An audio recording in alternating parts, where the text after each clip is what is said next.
Hello and welcome back to Death and Taxes, your weekly live stream podcast from the Australian Taxpayers Alliance. I am one half of your hosting duo, John Humphreys, and joined, I normally say as always, but it's not as always. You'll see sitting across from me here, or virtually across from me in a different state, is not Gene Tunny. We have instead the always interesting and excellent Michael Arbon. Michael, how are you doing?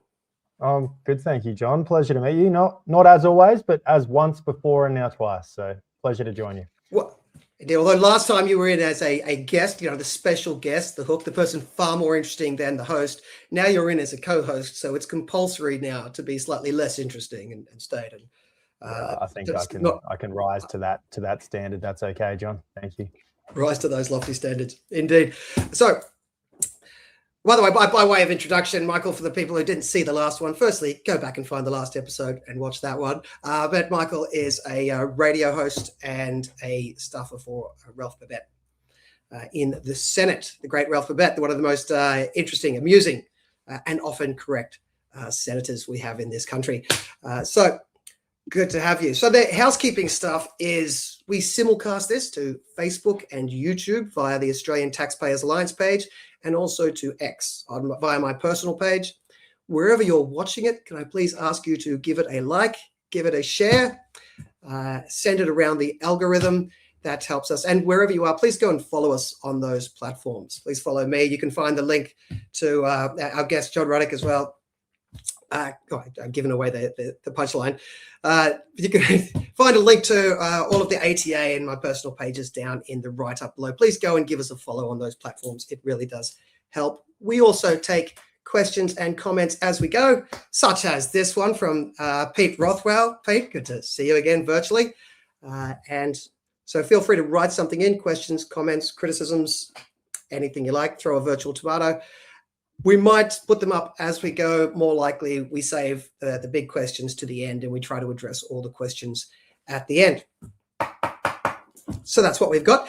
So what we've got coming up today is our special guest is John Ruddick, the member of the Legislative Council in New South Wales, representing the Libertarian Party, and all-round good guy, another very interesting political actor.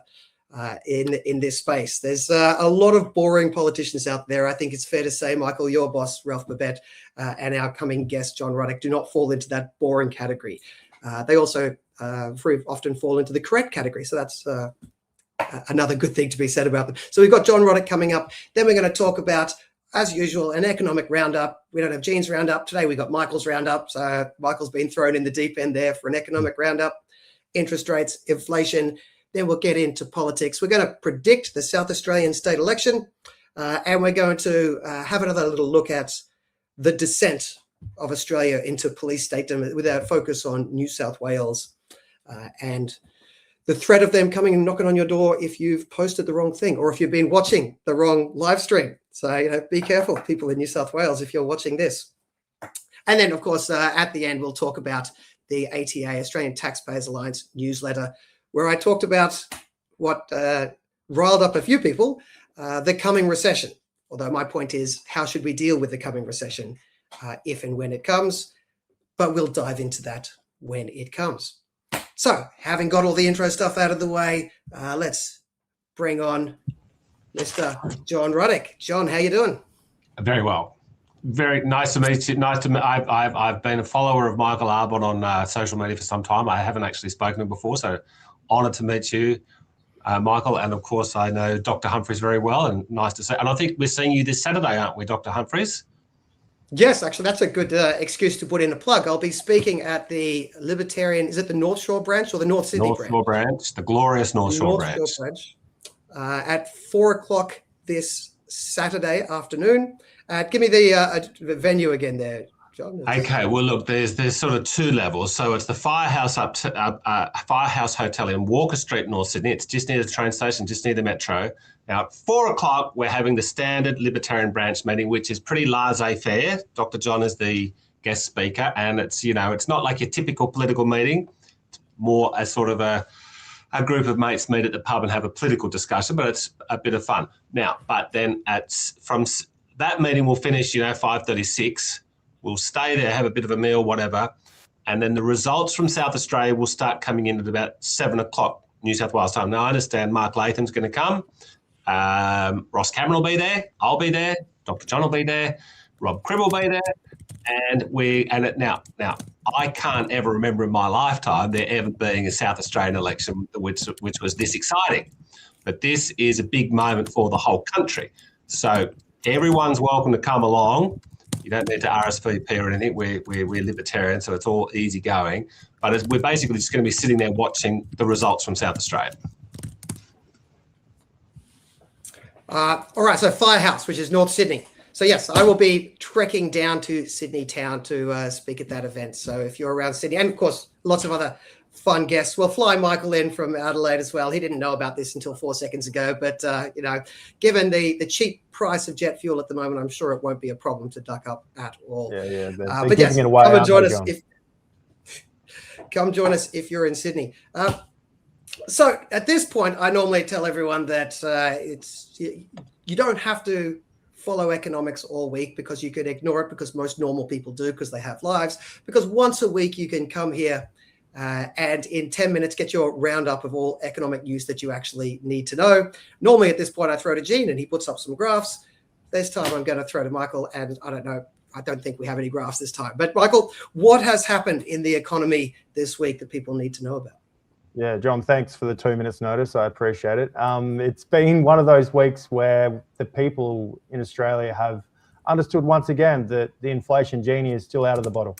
It hasn't gone away. It's still staying. And that pressure of inflation, it hasn't just started recently. It's one of those things that in early 2020, 21, 22, we felt it. And we felt the impact of big government, big spending, big inflation, big incentives for people to borrow a bunch of money on their houses as well. And that inflation monster's been stealing our wealth for a number of years now. It's continuing to run. I think CPI is running at 3.8% still. And as a result, we saw our Reserve Bank, the Reserve Bank of Australia, make a decision, 5 votes to 4, to increase interest rates again. So that'll put the RBA cash rate target back to 4.1%. That's where it was 12 months ago. The RBA thought they could start cutting rates. They thought they had things under control, but our lovely Treasurer, Jim Chalmers, hasn't really trimmed down the budget too much. He continues to spend big. So we're seeing an awful lot of, I guess, money still flowing into this economy. And we're seeing inflation still run high. And I guess we've had that recent shock that's happened in Iran as well. We're seeing the Strait of Hormuz being blocked. We're seeing the price of oil run up. I think it's back to $115 a barrel for crude. So oil's really high. And the price of oil is an issue, because out of oil, we make all sorts of fuels, and those fuels are used for transportation. Those fuels are used by farmers. Those fuels are used by fishers and by all sorts of consumers. So anything that has to be grown or produced using any type of fuel or transported is going to be affected by the higher price of oil. So when we're looking into the future, if the price stays high, that's going to add an awful lot of pressure to inflation within Australia. So we might be sitting at 3.8. If that's not rectified quickly, we could see a more prolonged effect of high inflation, and therefore the Reserve Bank's got some really tough decisions to make. And I'd say the federal government and state governments should make some very tough decisions around how much they're spending as well, because, you know, when interest rates go up, when the RBA raises the cash rate, yes, it hurts households who have debt. It is actually a good thing for those that have savings or money in a term deposit, but the consumers who have debt are the ones that hurt the most. It's important that government continues to play their role, or starts to play their role in that space, and sort of decides to live within their means for a while. I saw HSBC put out their economic team put out a report with a headline, "Downturn is needed to disinflate." So not a lot of awful positive news for you there, John, but inflation is a terrible thing. When it runs high for a long time, it reduces the value of your money. And I think that's sort of the issue that everyone is focused on right now, is the effects of inflation on all of us over the coming years. I did look in terms of inflation. I mean, we haven't got the latest data, but we've got people making predictions. So take it with a grain of salt. But you said we've got the fuel shock coming in, and it'll show up in the inflation data. I believe at least one prominent estimate that's come out recently is actually inflation was tipped to go into 4% even without the fuel shock. and then with the fuel shock up into the 5%. So that's, they're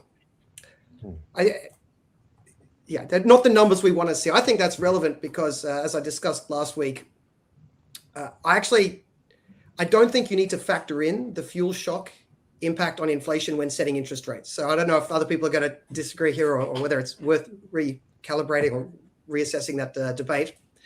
But I mean, I think that the 4% underlying inflation is too high, so you need to increase interest rates to get inflation under control. If the extra piece of inflation was just being caused by the fuel shock, I think you just let that go through to the keeper, because that's not being caused by too much money being pumped into the system. It's being caused by a one-off decrease in the amount of goods you can buy with that money. But anyway, that's it's a bit of a moot point because the underlying inflation's already in the high 3s, tracking to 4. So it's and what this has done, as you said, it's interest rates back up to 4.1. A reprieve for you if you're a mortgage holder at home.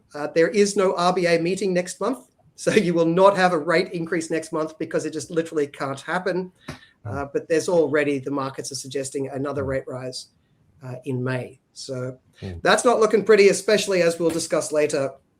We face the headwinds coming from the possible oil crisis. By the way, I was very sad to hear, Michael or John, I'm not sure who this was aimed at, but you guys really need to stop killing people. So you've killed all the people and now you're worried about the oil. I suspect this is a reference to the war. I can assure you I have not done any such thing. I'm completely unarmed here, John. I don't hold any arms at all. And yeah, I don't know where they've drawn that from. I think they're assuming that we're supporting the Iran war, which for the record, I do not. But yes, it is certainly true that we're going to be facing some fuel news out of that.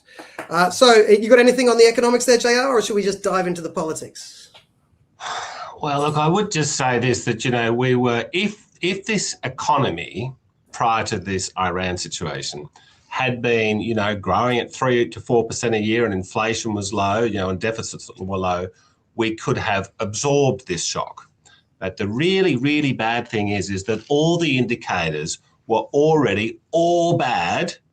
And now on top of that, we've got the big oil shock. So this is a quite frightening economic situation. Yes, it is. That's a good point. We often say into an ether because no one wants to listen. When times are good, we say, we really should be getting the fiscal house in order when times are good. I mean, even Keynes said that. I mean, Keynes sometimes put as the opposite side of the economic debate to crazy free marketeers like myself.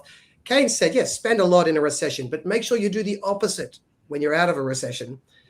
The politicians seem to have learnt half of Keynes. They've learnt the half that says you can spend.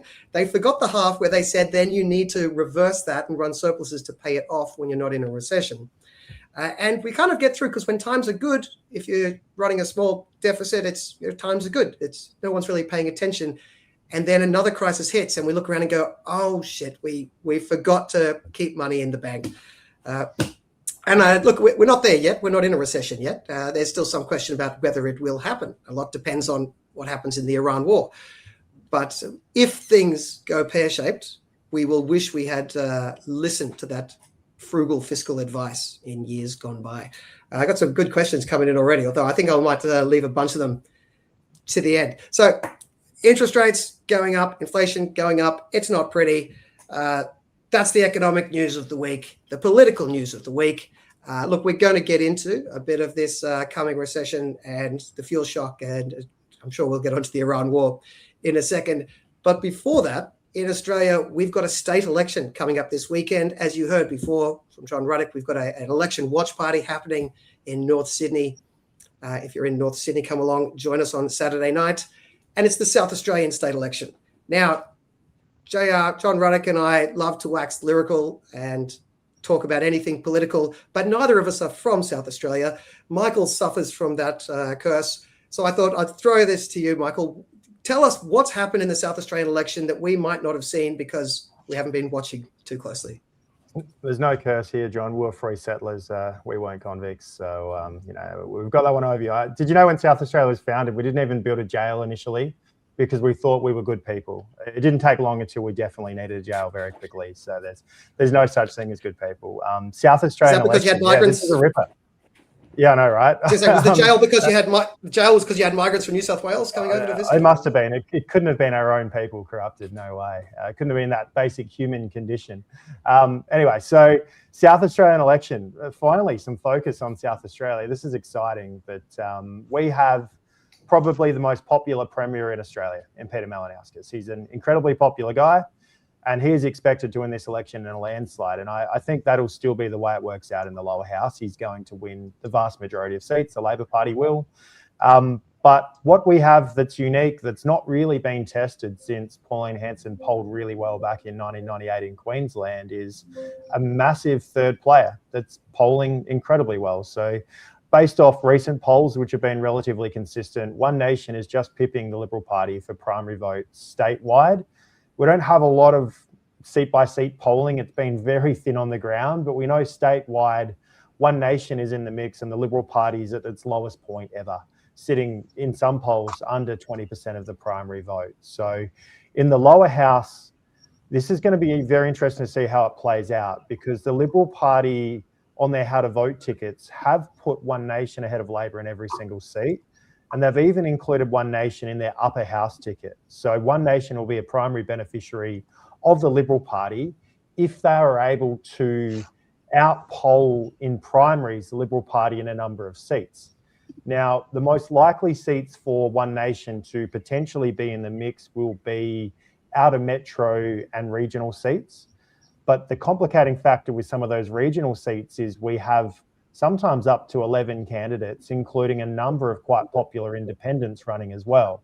So I expect on the night of the election, I know you've got your big party planned, but we may not know the results for heaps of these seats because the vote could be split 2020, 2020. It could be split right across the board. And it's going to require a full preference distribution from the bottom up, like a full recount to try and work out who wins. And like I said, if One Nation manages to somehow jump ahead of the Liberal Party in a seat or two, or maybe 3 or 4, they are a chance of winning it, because Liberal Party voters historically are relatively loyal to their how to vote cards, whereas One Nation voters are not. And also what One Nation's done in South Australia on their cards is they've just put One Nation and left it completely blank. So left it up to the individual voter to choose how they vote. And having looked at 2022's result, what we can see is, I think it was only 47.5% from memory of One Nation voters, their votes ended up with Labor. It was only just slightly more than 50% that ended up with the Liberal Party. So Libs are in a bit of trouble here, because for a Liberal to win a seat on those preference flows, they're going to have to win 40+% of the primary vote to be in the race. It's going to be really tricky with that heavily depressed vote to be in the running. Yeah, I've got a twist on that, which is there is a chance that One Nation outpolls the Liberals on average and in a lot of seats, and still picks up fewer seats than the Liberals, for the reason that Labor is preferencing the Liberals over One Nation. Yep. So I suspect they in conservative seats, so in seats that Liberals normally win, if One Nation outpolls the Liberals, but Labor comes in third, Labor's preferences will then go to the Liberals and keep them over the line. So I think we might see that in a couple of seats. And because of that, because of Labor's support, Liberals may be able to stay as the official opposition party. I think we all know that Labor is going to romp at home in the election. So it's a very interesting race for second place. But yeah, that'll be interesting, especially because imagine the commentary afterwards. The Uni Party sticks together. The Liberals stay in opposition from the help of the Labor Party. It would potentially reinforces One Nation's narrative as the outsiders, right? We beat the Liberals on numbers, but they got the seats because the Uni Party gets together and scratches each other's back. So that narrative could play well for One Nation, although the reality of that situation might mean they pick up fewer seats than the other ones. But the other situation we've got, where I think in a bunch of seats, One Nation could overtake the Liberals, but if they're seats that Labor already won, we'll probably see a swing to Labor. So again, you'd see One Nation beating the Liberals, but not picking up the seat because Labor has such a strong primary vote that they'll be able to get over the line. So let's go predictions, gentlemen. Firstly, for the lower house. Well, firstly, Jay, I don't know if you wanted to riff on that, or if I just feel free to riff or give me your prediction. Firstly, I would like to correct you, Dr. John. I was born in South Australia, so I've always had quite an affection for South Australia. Now, look, the very interesting thing about this election, with the rise of One Nation, is that almost all of this One Nation surge, up until really about 2 weeks ago, it was just sort of like, if One Nation's up 5, the coalition's down 5. They were just robbing Peter to pay Paul. Okay, talk about the right.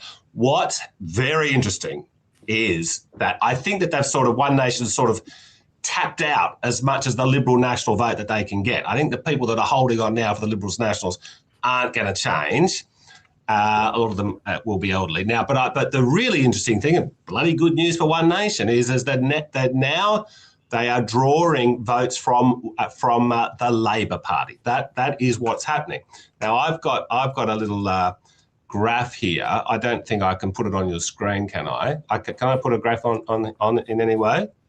You can, but it might be tricky to learn it on the fly. Why don't you send it to me and I'll try to pull it up while you talk. If you send it to me via Messenger or Signal or something like that, I'll. Okay. Well, I'll try to do that. Now. So all the experts were assuming that the votes were coming entirely off Liberal. Now I think what's going to happen here is that over the last 30 years, One Nation has had polling, and then they've had the actual election results, and it's usually a little bit lower. Okay. Now I believe what's going to happen here on Saturday night. This is my prediction, that the One Nation primary vote will be higher than expected. Now, I'm sort of thinking in the sort of 2, 3, 4% range. Now it's already high, and this will certainly mean that they'll get a lot more votes than the Liberal Party. Okay, now the the thing that I have not heard any commentators talk about in South Australia, everyone's saying, oh, Labor's won. Yeah, okay, they've won the lower house. Okay, that's over. The upper house is very, very interesting in South Australia, the Legislative Council. They've only got 22 members in it. Now you, to get a law through, I'm just bringing up what the latest numbers are on that one. To get a law through, you've got to get it through the Legislative Council. Okay, so and there's been no focus on the Legislative Council. So it could be that I think it's quite possible Liberals win nothing and One Nation wins nothing in the lower house. That's just not great, but that could easily happen. I think it's all going to be very, very low number of seats. But the upper house currently, there's 22 members there. Labor's got 9, the Liberals have got 8. That's now half of them are going to hang around. Only 11 are going to be elected on Saturday. So 11 of them are going to go and 11 of them are going to stay. And then Greens have got 1, SA Best, okay, which I'm assuming that they are. Michael might be able to help us there. That SA Best person, I'm assuming, is not going to get re-elected. This is the end of their 8-year term. Is that correct? I doubt they are. They're elected on the back of Xenophon's brand, but it still has some brand awareness. So maybe for the final seat, they might have a small chance. Okay. Now, in the parliament, I'm guessing that most of the time SA Best would vote with Labor ahead of Liberal. Yeah. Correct? Okay, but not entirely. Okay, cool. Now, then there's 3 independents in there. Now, that will be, I'm guessing, well, there's Sarah Game. She's not independent. She's got her own party. She's not up for re-election, but I think the Liberals are preferencing her number 2. But who are the other 2 independents that are currently there? One's a former Green. You'll notice there's 1 Green. There's nearly always 2 Greens in the South Australian upper house. The reason there's only 1 at the moment is one of them went independent. That spot will almost certainly be re-won by the Greens this time around. So the Greens will have 2 out of 22 after this election. You've got 5 Labor continuing, 4 Liberal, 1 Green, and Sarah Game. That's it. All the other 11 seats are up. Okay, so Liberals are going to start with 4. With 4. Okay, now let's say they have a worse than expected result, like they're sort of 2, 3, 4% lower than what the polls. How many will they win? They'll win, I'm guessing, 2. 1 and a bit, but they'll probably end up with 2 once preferences are distributed. Okay, so pre-poll goes well for them. So Liberals are probably going to end up with 6. Okay, well, that will still mean even with a bad result, they're on 6. It may not be in 4 years' time, but so they are still going to be the dominant opposition party in the upper house. Correct. Because best case, let's say the upper house vote for One Nation is 28-30%. I don't think it'll be that high, but it might be in that direction. But if it is that gives them 4. Yeah, that would be probably 3. That'd be outrageous. 3 solid seats and maybe a 4th, but that's a real stretch. Yeah. Okay. Now, realistically, once they get to 21%, they're looking like they're going to pick up 3. But even if they get to 27%, they're probably still getting 3. So it's anywhere in the mid-20s gets you 3 seats. So One Nation, 2 or 3. If they slightly overperform, like you say, John, then they'd be on track for 3 seats. If they slightly underperform, perhaps 2 seats. So that's that mix. But One Nation plus Liberals combined look like they're on track for 5. I think that's a fair read of it. Can I just on the upper house? Because I agree, that's the interesting part. That's why I was saving it for the end, like you save dessert. Out of the 22, you need 12 to pass legislation. Continuing members. Does the president vote in South Australia? No, my understanding is they don't. I'll be corrected on that, but I don't believe they do. Yeah. Okay, yeah, so that means you need 11 votes to get something through. But when you're the ruling party, you put up the chair as well. You put up the president. Right. So you'll still need 12, right? So you need 12 out of 22, which means last time around, the continuing people, 5 Labor, 1 Green, they had 6 left-wing positions from last time. So if the left-wing positions pick up 6 again, which I think they're probably on track to do, 5 Labor, 1 Green, you'll end up with 10 Labor, 2 Green. That passes legislation. So it looks, this is one of the things to look out for, right? Because there is... that's probably what will happen, but lots of things can happen in the upper house. The vote splinters and preferences can go anywhere. So if Labor gets down to 4 somehow and SA Best gets up or something like that, then that's really the only option of the left not being able to control the upper house. I would say it looks most likely 10 Labor, 2 Green, in which case the Greens have the balance of power and Labor Green can pass whatever they want without even needing to deal with the wishy-washy centrists or whoever else sneaks in there. And I suspect it'll be, as you say, John, 4 continuing Liberals plus 2 elected, 6 Liberals, 3 new One Nation people plus Sarah Gain, the former One Nation person. So that adds up to 10 on the right. So 12 on the left, 10 on the right, get you your 22 seats. But with a left-wing majority, basically the Labor Party will be able to pass anything stupid they want with support of the Greens, and anything halfway sensible they want, or centrist or mainstream with support of the Liberals. The only thing they won't be able to get through Parliament is probably any intelligent free market reform, because there won't be any minor party there to help them achieve that sort of change. But we will see. We will see. Maybe we'll be pleasantly surprised. Actually, I shouldn't have said that. Corey Bernardi would belong in this chat. He's a free market man. It'll be very interesting to see, and maybe I'll ask you this, guys. Maybe I'll ask it now. With Corey at the helm, what will the South Australian One Nation Party look like, do you think? Michael? It'll look a bit like he wanted Australian Conservatives to look like a few years ago. Corey, he's emerged. He's good in front of the camera. So I've been watching him over the last couple of weeks. He's had plenty of practice at Sky when he was there, and he's been rolling around with Pauline Hanson, because I think this election really is Pauline Hanson's election. They're using her a lot. She's here all week. She's going to a different polling booth every couple of hours, floating around the state. So people, when they're voting One Nation, they're still voting for Pauline right now. But Corey's going to have to do the work over the next couple of years to make it a bit more about Corey, the South Australian leader, and to start to decentralise the brand, because the time will come when Pauline Hanson is no longer in Parliament and she is no longer the brand. So I guess the responsibilities on Corey and the other members of One Nation over the next couple of years to consolidate what they have achieved so far off this populist type movement. They got a big boost out of Bondi, and a big boost out of all of the leadership changes and the lack of classical liberalism we've seen from the Liberals over the past few years. But I guess they have to emerge with strong policies that are costed, that have detail, and the biggest challenge they're going to face is democratising the party and empowering branches to be genuinely contributing to the political process, pre-selecting candidates and trying to pre-select better and better candidates as time goes by. But yeah, I'll back Corey as the right guy for that role. I think she's recruited really well there, and he's already got a bit of brand awareness, which helps. What do you think, John? Is Corey going to be a secret libertarian in there? Well, look, I should have mentioned it before. Look, I just think it's absolutely fantastic to have Corey Bernardi back on stage. You know, look, he's a really impressive guy in every way, and I think he's had a bit of a rest, okay, and he looks, when I see him on social media, he looks to me like he's pretty pumped up about this. So I think it's absolutely terrific.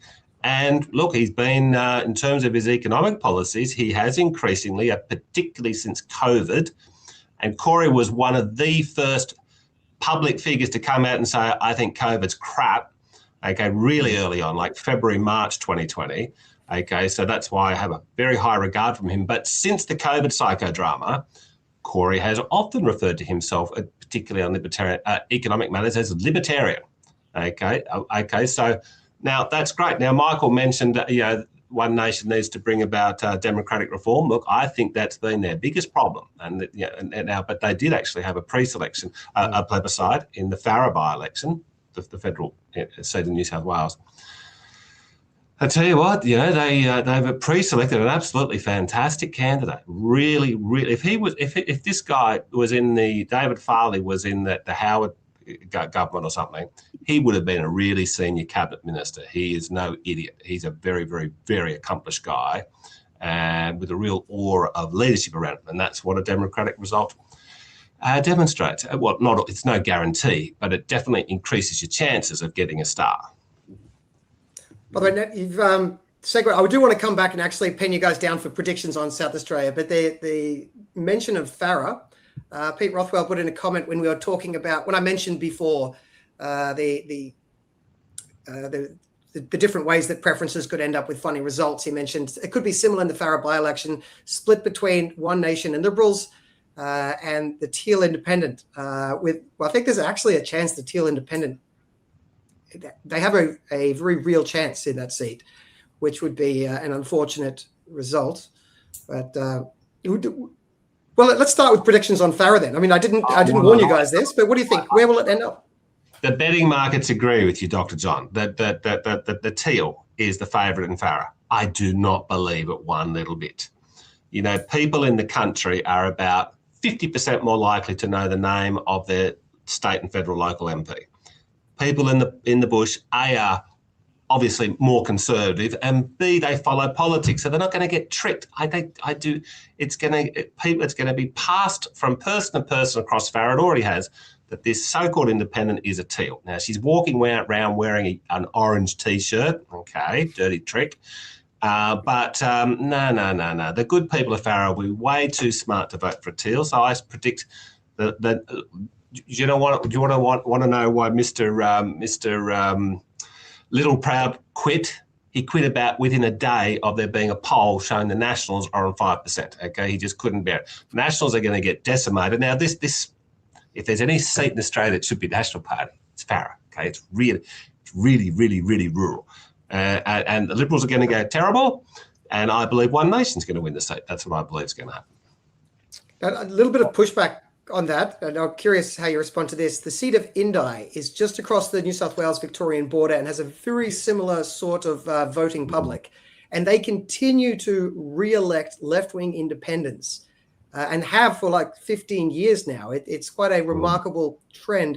I worry that a lot of rural people are instinctively more conservative, but they're also more independent-minded and distrustful of major parties as an instinct. I worry that slick left-wing independents are able to tap into that I'm an independent vibe and sometimes hold these rural seats for that reason until they do something like support Julia Gillard against Tony Abbott in a 2010 election. In that case, everyone looks at that and goes, oh, Tony Windsor was actually a lefty. But it takes that moment for the scales to fall. Yes. So I worry. Yes. Well, the truth is Tony Windsor, and I grew up in his electorate, prior to sort of 2013, wasn't a lefty. Now he's gone psycho lefty now. Okay, has for a long time, but he was actually he was in the New South Wales Parliament for a long time. Then again, in the federal Parliament, basically a right winger. Anyway, now your point is a good one about Indy, yes, because it's basically an adjoining seat, and that's the best argument. It was against my confidence that One Nation would win. Now Indi is more, well, the Victorian seat that's more like Farrer is Mallee, which sort of is Mildura.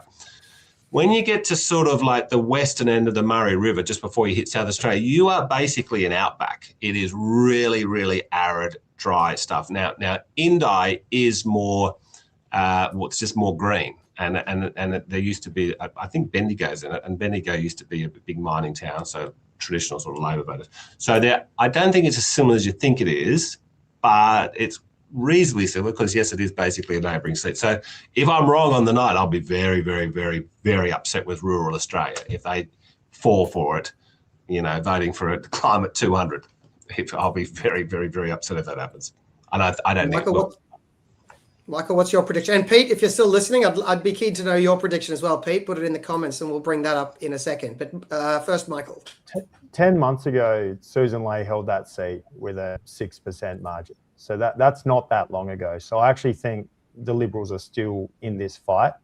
And the reason I think that strongly is that if it ends up becoming a Liberal versus One Nation, which it possibly could in terms of the top two polling individuals, those independent preferences are probably going to flow stronger to the Liberal Party than they are to One Nation, which might get them across the line. But you're right, One Nation are in this mix, and so is that independent, because what did she get? She got 20% of the primary vote 10 months ago as well, and she has the advantage now of being the one who came second last time that's contesting again. People know her name. Brand awareness is everything. You don't always have to be great as an independent. You just have to be known. And you have to be known as not being one of the establishment politicians. And sometimes you can get in. And when we get to that lower house in South Australia, that's key. There are a number of independents that'll win for that reason. They're known, and once a seat falls from a major party, they seem to just get re-elected until they retire. That's a real thing, because they can sort of be that popular member who is nice to everyone and listens to them and says, I can hear you, and repeats what they say to them, but doesn't really achieve an awful lot. So you think that you're going to actually tip the Liberals then? Is that? I am. All right. I think well, I'll tell you what, I'm not won confident. By that margin last time, and splitting the vote further, I don't think it's going to hurt them as much as what people think it will. Do we yet know who the Liberals are preferencing? If they fall into third, are they preferencing One Nation or the Teal? Don't know. I hope they do what they did. I hope they do what they've done in SA, and they would put One Nation ahead of the main competitor party, whoever it's going to be, which would be the independent, not Labor in this case. But I guess that will be a big factor as to whether some Liberal Party voters stick with them or say, nah, actually, we're on Team Australia, we might back One Nation. So that could be a thing if they choose to suggest preferencing the wrong way.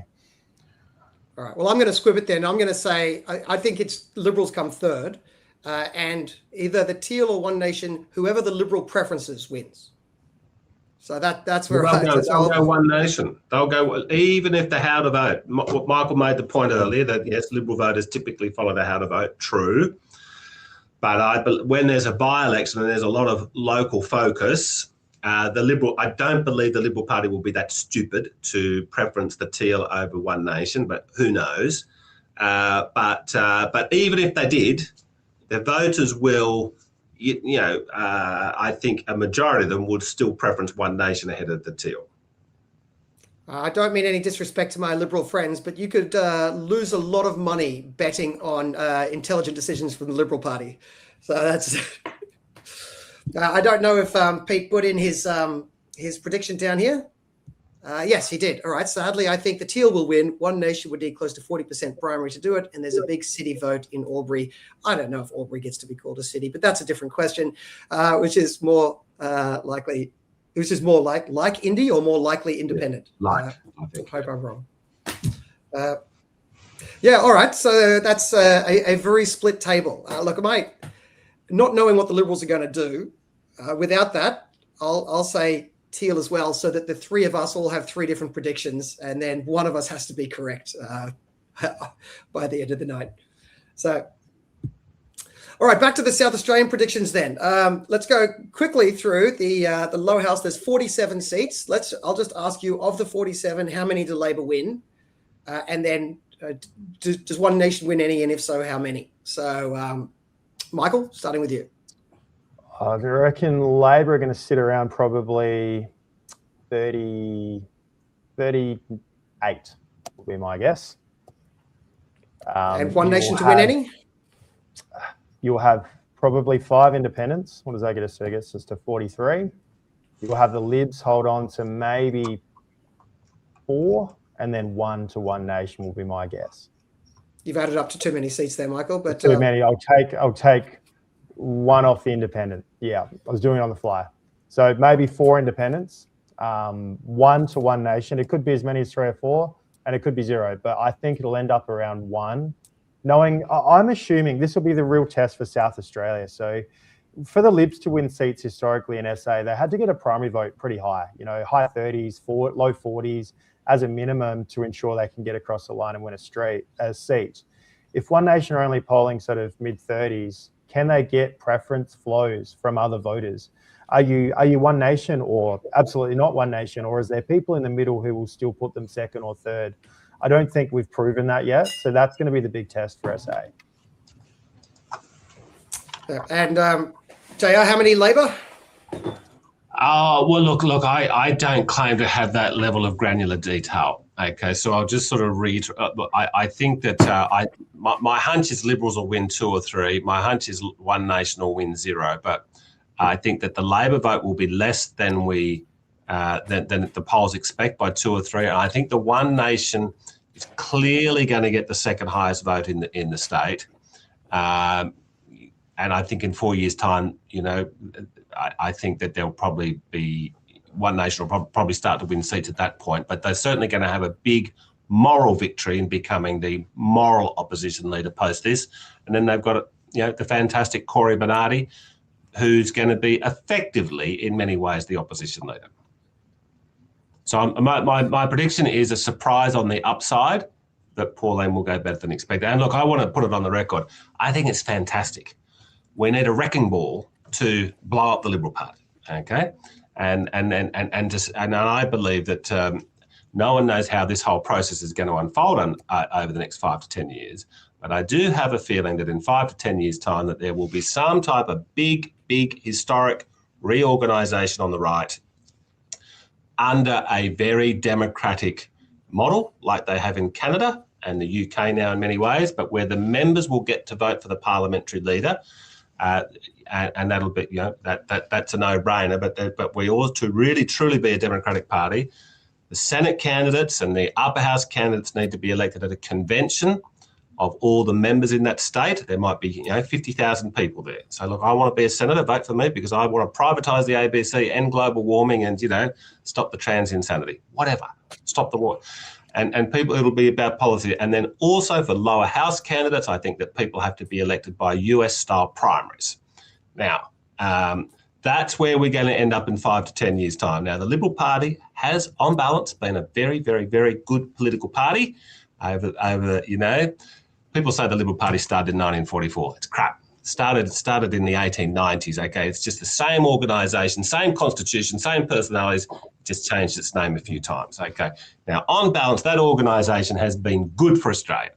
But no, in the last 20 years, really since 9/11, John Howard's first 2 terms, pretty good, okay? You know what he did in his first budget? 10% across the board slashing in spending, except for defence. That's pretty awesome.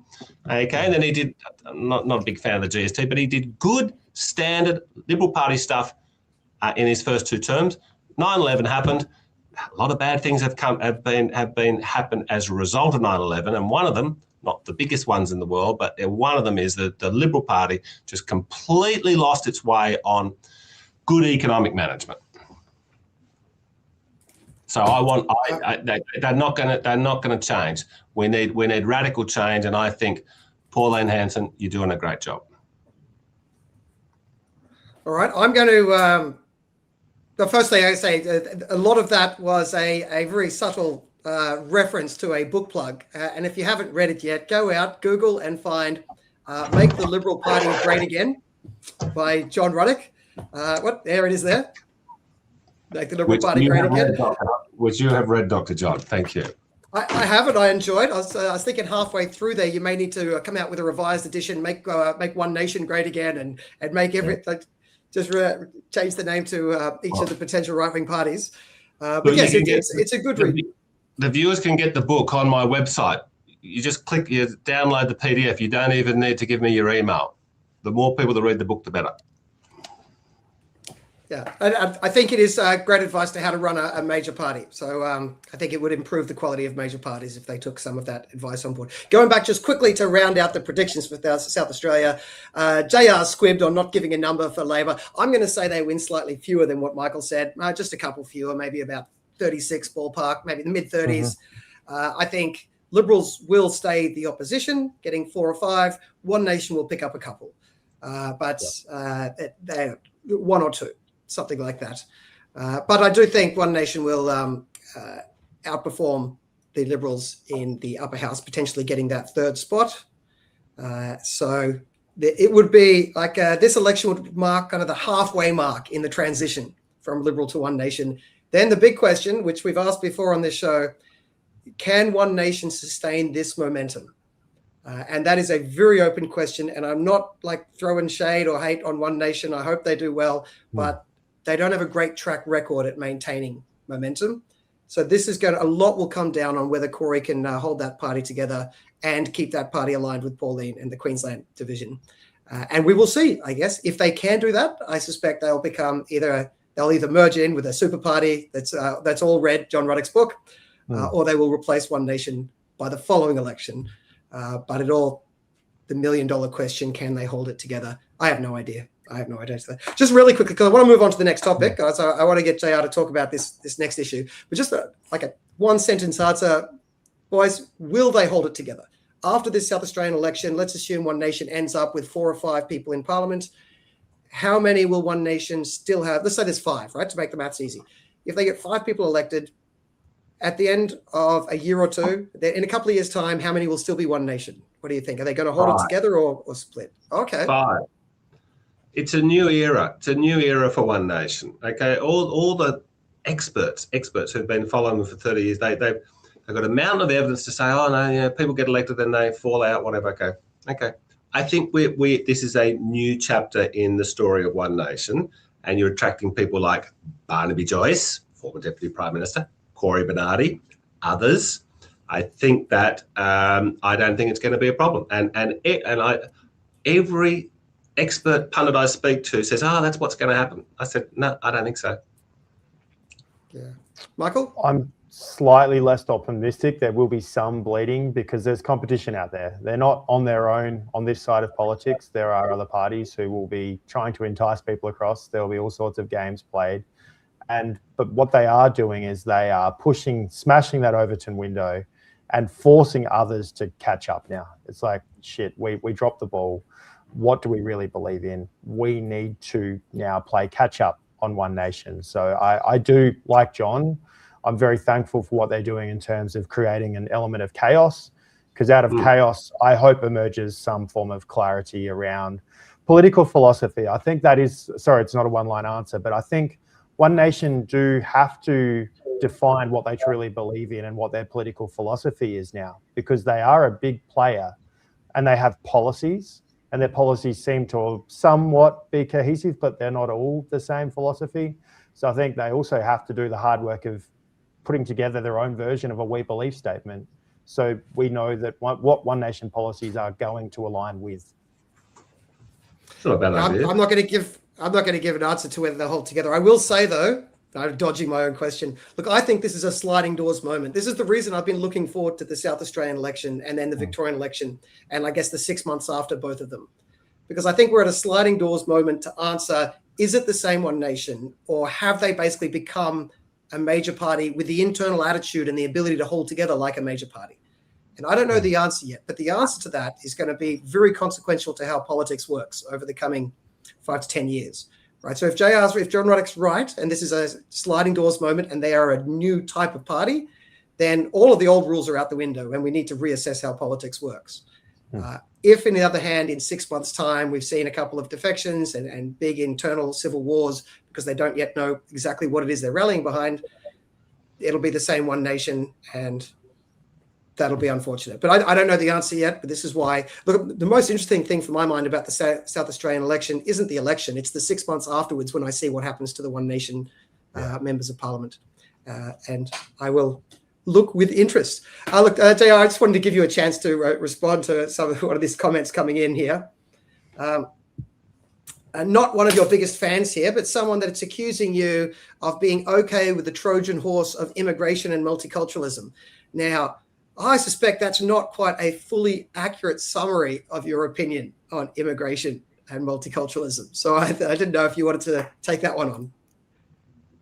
Okay, well, I don't know, Anna. It does not seem to be well informed. I'm about to introduce a bill abolishing the New South Wales Department of Multiculturalism. I hate multiculturalism. I've publicly said that. It's the biggest load of crap ever. It's designed by people who hate Australia. Now, look, if somebody wants to come to this country from Timbuktu, okay, and they've had their ancestors have lived in Timbuktu for 10,000 years, and their uncles and aunts and their mum and their dad and their cousins and their siblings and their grandparents all live in Timbuktu, but they say, no, I want to go and live in Australia. They're admitting that Australia is a better country, okay? So they can come out here and accept that. Yeah, I'm here because Australia is superior to Timbuktu. So why the hell do we have to embrace Timbuktu's values, cultural values? They can assimilate, okay, but since we've got this mess at the moment, I'm a massive believer, advocate for a 5-year immigration pause, okay, with very, very, very few exceptions. Whole 5-year pause. We've been a very generous country, but we need to not just have a pause, we need to have a debate about immigration. Big, big, big debate in Parliament, opinion pages, social media, town halls. Let's have a big debate about what's best for this country for the next 50 to 100 years, because the biggest policy, the most important policy, is immigration. You get that right, your country's going to have a good future. You get it wrong, and your country can disintegrate. And I'm absolutely appalled to see what's happening across Western Europe and Scandinavia, and we absolutely must not let that happen. Now, I'm a libertarian. I hate high taxes. I hate regulations. Okay, but if you've got a government like this one that brings in high taxes and high regulations, not great, okay, but we can reverse them. Okay, you bring in the wrong people to this country. Okay, people talk about re-immigration. Okay, yeah, well, that's very, very, very messy. Okay, and we don't want that to happen. Okay, now, look, I'm not ruling it out like for extreme circumstances, but stop thinking we can deal with re-immigration. What we have to do is prevent getting to that point in the first place. Okay, so Annie, I think you must be thinking about a different John Ruddick. Yes, I was surprised. I haven't heard too many people accuse you of being an open borders immigration advocate. Indeed, Ruddick gets in a bit of trouble inside the Libertarian Party for being at the staunchly anti-immigration. Increasingly less. That debate is, I think, the whole country is shifting because of this, because of March for Australia. I think that they, on balance, have been a very positive influence.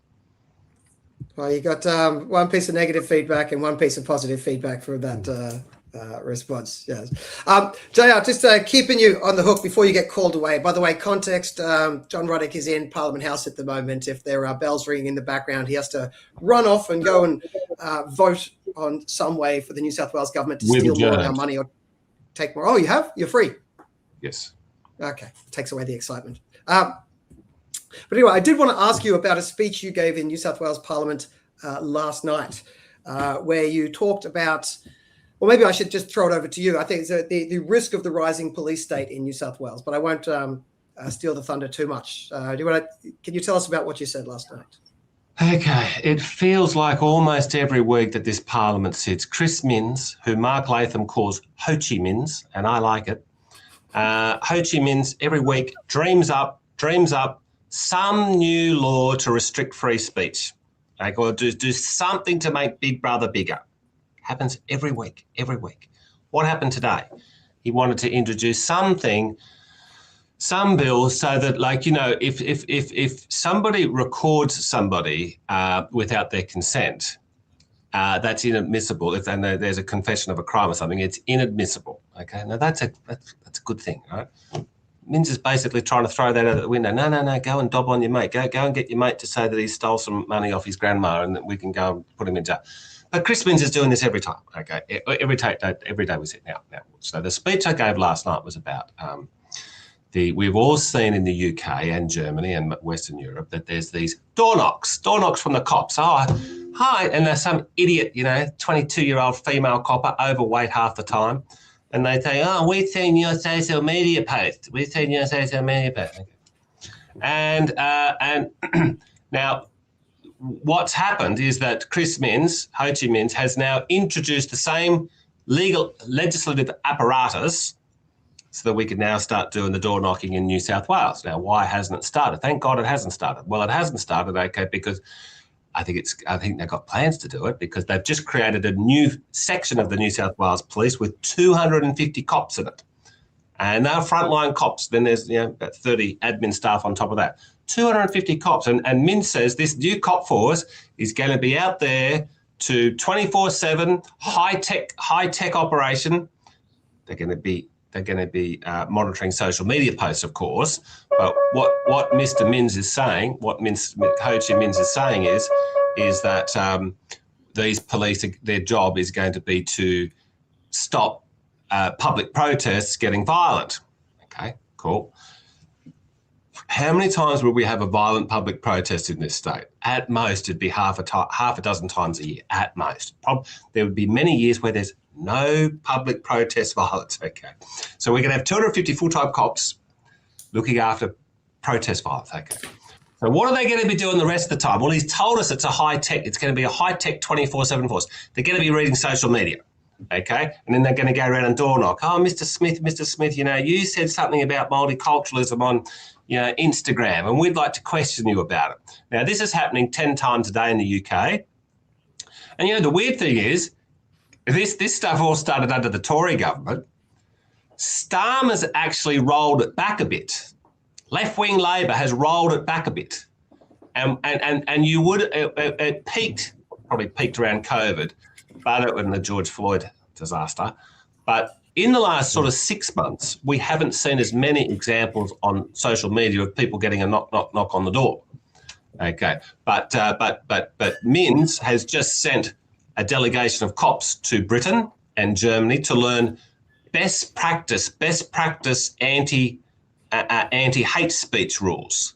So they're sending over people to teach these 250 cops how to door knock. Okay, so I thought, well, look, these people hate transparency and sunlight. So I thought, well, let's just tell everyone about it. Now, then the second half of the speech was very practical advice about what to do if the cops do knock on your door. Okay, now, the biggest thing is that they're going to knock on your door. They usually do it like at 6:30 in the morning. So you might have had a few beers last night. You might have got a bit carried away in an argument on X, and you might have said something like, I wish we could just get rid of all these people from the country, or whatever. That's vague definitions, but they'll come round at your door 6:30 in the morning, knock, knock, knock, and you'll wake up, what the hell's going on? And you see cops, you think, is someone dead? Has there been an accident? They say, Mr. Smith, Mr. Ruddick, we'd like to question you about your social media post. Now then, it's extremely important in that situation to shut your mouth.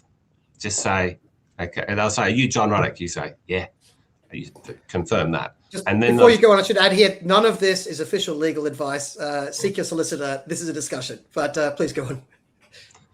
So you're going to be flustered. You're going to be rattled. You're going to be frightened and freaked out by 2 or 3 cops standing there with their big, tough uniform on. And you're going to be sort of, everything inside you, every cell in your body is going to want to plead innocence because you're going to believe you're innocent. You are innocent. You're a good person, okay? But you're going to want to tell the police about the context. Oh, well, I was having an argument. This person said that, and yeah, I might have said that, but I mean, he said all this. And you're going to want to prove your innocence. You want to prove context, prove intent. And the cops love it. The more you talk, the better it is. They're recording it all. Now, what you can just say is after you've confirmed your name, you just say, look, I don't have any comment to make. am I under arrest? They have to answer your question. You do not have to answer their question, but they do have to answer your question. Am I under arrest? And if they say no, they say, okay, well, look, gentlemen, I'm not going to answer your question, so it'd be grateful if you could go away. Now, if they have got you under arrest, which means you've done something very naughty, in their eyes at least, well, then they're going to take you to the police station. Now, the key thing is just to shut your mouth. Shut your mouth. Be polite, be cooperative, but don't say anything. Say, I'd like to speak to a solicitor, please. I want to exercise my right to remain silent. Don't make them laugh by saying I'm pleading the Fifth Amendment. They're going to think you're an idiot, okay? Because they're going to think we don't have a Fifth Amendment in Australia. They're going to think you've watched too much Hollywood, okay? So just say I'm exercising my right to remain silent, which you absolutely have, and you just got to ring. Say, I don't want to talk to you until I get a solicitor. Now, a lot of the time, what the cops do is they knock on your door when they don't have an arrest warrant, an arrest or a search warrant. They will try to become your friend. They're lying. These cops. They get when they say, you know what they do after an arrest when they get someone, whether it's drink driving or anything, they go back in the station, they give each other high fives. Oh yeah, I've got this guy, the idiot, open his big mouth. They do it all the time. It's like their sport is to get people arrested. I had a mate who was a copper, junior copper, and he was doing all these RBTs, right? The most simple version of copping you can do in your life, right? Just where they start off, roadside breath test. And he was just telling me they have sort of like amongst their peers, like whenever they do RBT, there's 6 or 7 of them out there. They have a competition who can get the most amount of people. They're not your friends. They want to wreck your life. You had to win some stupid little competition with their mates. So, but what they will do is they will try to befriend you. They'll say, oh, well, look, we didn't really want to be here, but the sergeant from the office said we've got to come down and see you. And we sort of half agreed with your posts. They will tell lies like that. Okay, and they'll say, look, can you just come down to the station so we can have a chit chat? You and I can clear this all up. You pretend he's your friend. And he's going to say, come on down. And so many people say, oh, yeah, thank you, sir. I trust you, Mr. Constable. They're devils. They are tricking you. They are tricking you. So you say, I'm not going to the police station unless I'm under arrest. I'm not under arrest, am I? Now, it's very unlikely you're going to be arrested for a social media post, but it's not impossible. So just say, be polite and speak to say, I don't want to say anything until I've spoken to my solicitor. And then if they want to get inside your house, which I'll always say, can I come inside? You say, no, I'm not giving you permission to get into my house. Now, if they've got a search warrant, well, that's a different situation. Then you've got to let them in and you've got to show them where your device is. But just shut your mouth. I've got to say, despite that's quite entertaining, it's also quite a sad state of affairs that we're in a situation where quite legitimately we need a politician to be explaining how people should react when the social media police come knocking at your door to say that you've said something wrong on X or Facebook or whatever it is you happen to use. I mean, it's good advice. It's worthwhile people knowing it, but just stepping back, it's also a little bit sad that we live in a world where that's actually necessary advice. So as someone said earlier here, was it Ati?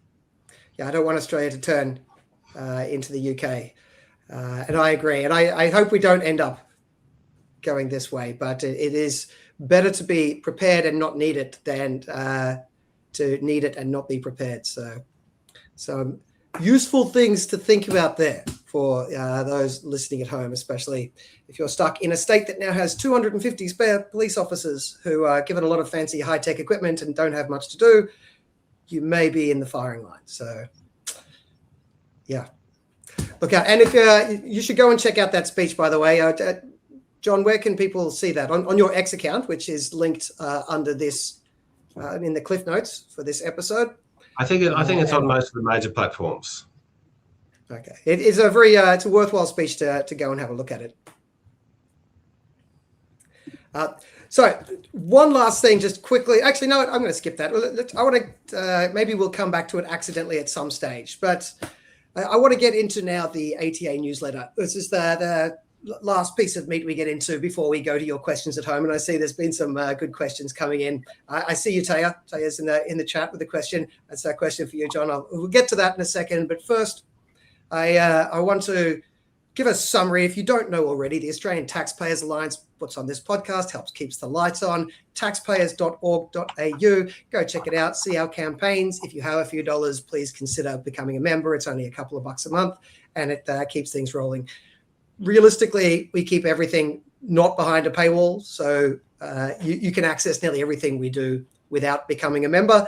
And I know that is not a very good sales pitch for asking for you to become a member, but we think it's more important to be involved in the public debate. So we're trying to make sure everything we do is publicly visible. But it would be very helpful if you like what we do or want to see more of it, if you consider becoming a member. One thing we do is send out a weekly newsletter, comes out on the Thursday, comes out today before this live stream. If you're already on the mailing list, you would have received it today. If you're not, can I please encourage you to go to our Substack and sign up, Oz Taxpayers, AUS taxpayers.substack.com. And again, you can sign up for the free version or the paid version, your choice. And that way you get this one email a week. This week, the email was about how to deal with the coming recession. And in that, firstly, the discussion is, it is still an open question what's going to happen next with our economy. We don't know what's happening with the Iran war. I got one response via email saying, like, well, how do you know it's going to be a long Iran war that causes, ongoing fuel shortages? I don't. Right? We can talk a little bit about the Iran war in a second if you guys want. We don't know what's going to happen with the Iran war, but it's out of our control. Realistically, Australia cannot extend the Iran war longer than the US and Iran ones, and we can't cut it short. What we can do is prepare ourselves, right? And if this all blows over quickly, then great. It's better, like I said, then we'd be prepared and not need it. It's good to be prepared, but it's better to be prepared and not need it than need it and not be prepared. So we should consider, what do we do? What's going to happen if this war does go on? And if this Iran war does go on and the Straits of Hormuz stays closed, then there is going to be a growing fuel and fertilizer shortage across the world, and it's going to be felt in Australia. Now, Australia gets our fuels, our petrol, our diesel, and our jet fuel, primarily from East Asia. Singapore, South Korea, I think, is the biggest source. Singapore, Malaysia, a little bit from Thailand, Vietnam. None of those countries are in the war, so we're fine. Now, those countries, they do the refining, they get their crude oil from the Middle East. So they're running out of their source material. They have already started to cut back on their production and their exports. Some of those countries have already started to ban or block their exports. So there is going to be a significant wind back in the amount of fuel coming out of those countries. Now, we could try to buy a bit more from the Americas. That is possible, but it's going to be expensive, it'll take a long time to get here, and it won't fully fill the gap. Well, and we can fall back. John, Australia has large reserves, but they just happen to be physically in the United States. Is that right? No, that's all old news now. There's someone who put that comment up earlier. So yeah, Angus Taylor did that. We had some reserves in the US. We used them up last time we needed to tap the reserves. Now we've got just the reserves that are in Australia. So we have about a month's worth of reserves. Now, if we ration that, we can make it last for more than a month, but obviously it can't last forever. And we don't know how long the Iran war is going to go for. So, and again, that's out of our control. We also have some capacity to create fuel, to supply fuel domestically, but it's a pretty small capacity, right? So we could contribute about 20%. What now, is that like organic fuel or like we refine? We've got 2 refineries in Australia, and that the output of those refineries contribute about 20% of our refined fuel needs in Australia. But where do they get the crude from? Well, that's what is going to be my next point. Now, they actually rely mostly on imported crude. Now, most of their imported crude doesn't come from the Middle East. But even if you're not buying from the Middle East, in a crisis where every country in the world is bidding on that crude and bidding on those tankers, it is going to get harder to access that. Now, we'll probably still be able to access some crude and still be able to produce some fuel. I'm not trying to say fuel will go to zero here. We will be able to produce a little bit, but we're talking 10 to 20% of our needs. That's not enough. And we will still be able to import some because Singapore and South Korea aren't turning off the taps entirely, and we could get a bit from America. But even with the optimistic scenario, if the war continues and the Straits of Hormuz stay closed, we are going to have a shortage. Right now, hopefully the war doesn't continue. So hopefully this is all just preparing for something that doesn't happen. But if that happens, we are going to have a shortage, not just of fuel, but also of fertilizer. right? Because urea, I think import about 70% of our urea, which is used in fertilizer and also to keep diesel trucks running properly, 70% from the war zone.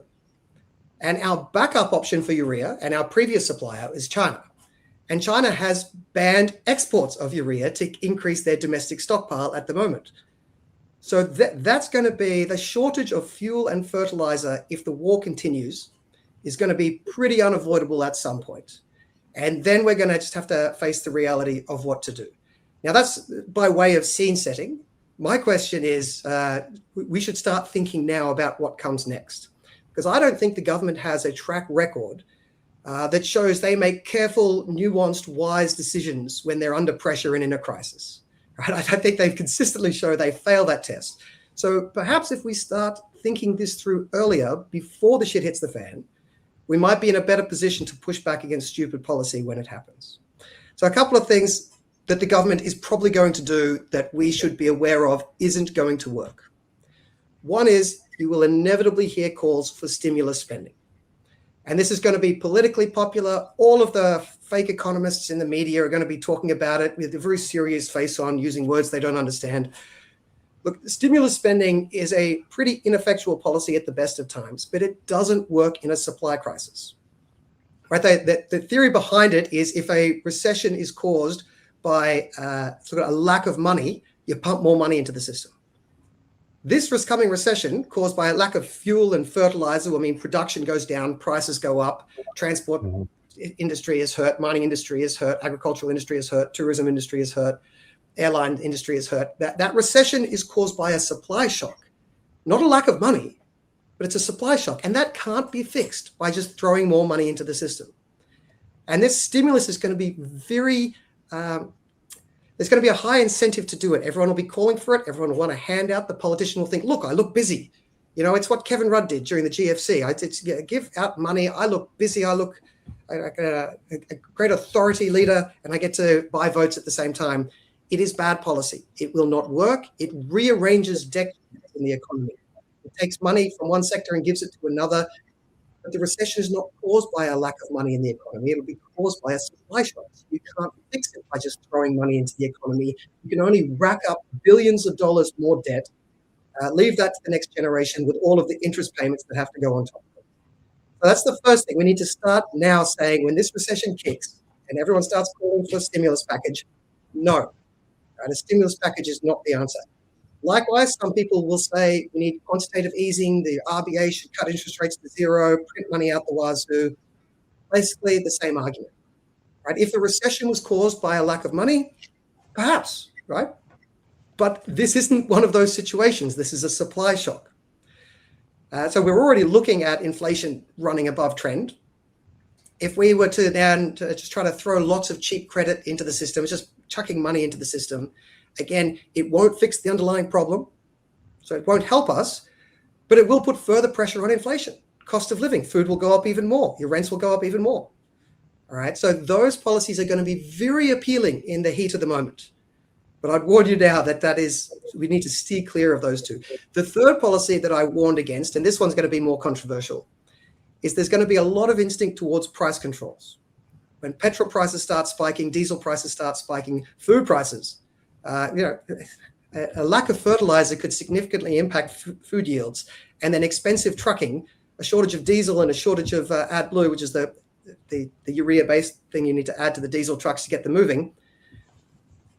Less food, expensive trucking, high food costs. People are going to notice and they're going to get angry. And simple-minded people from the Green Left are going to say, oh, well, that's simple. The prices are too high. Just make it lower, right? Price controls nearly never work, but they're always popular in a crisis.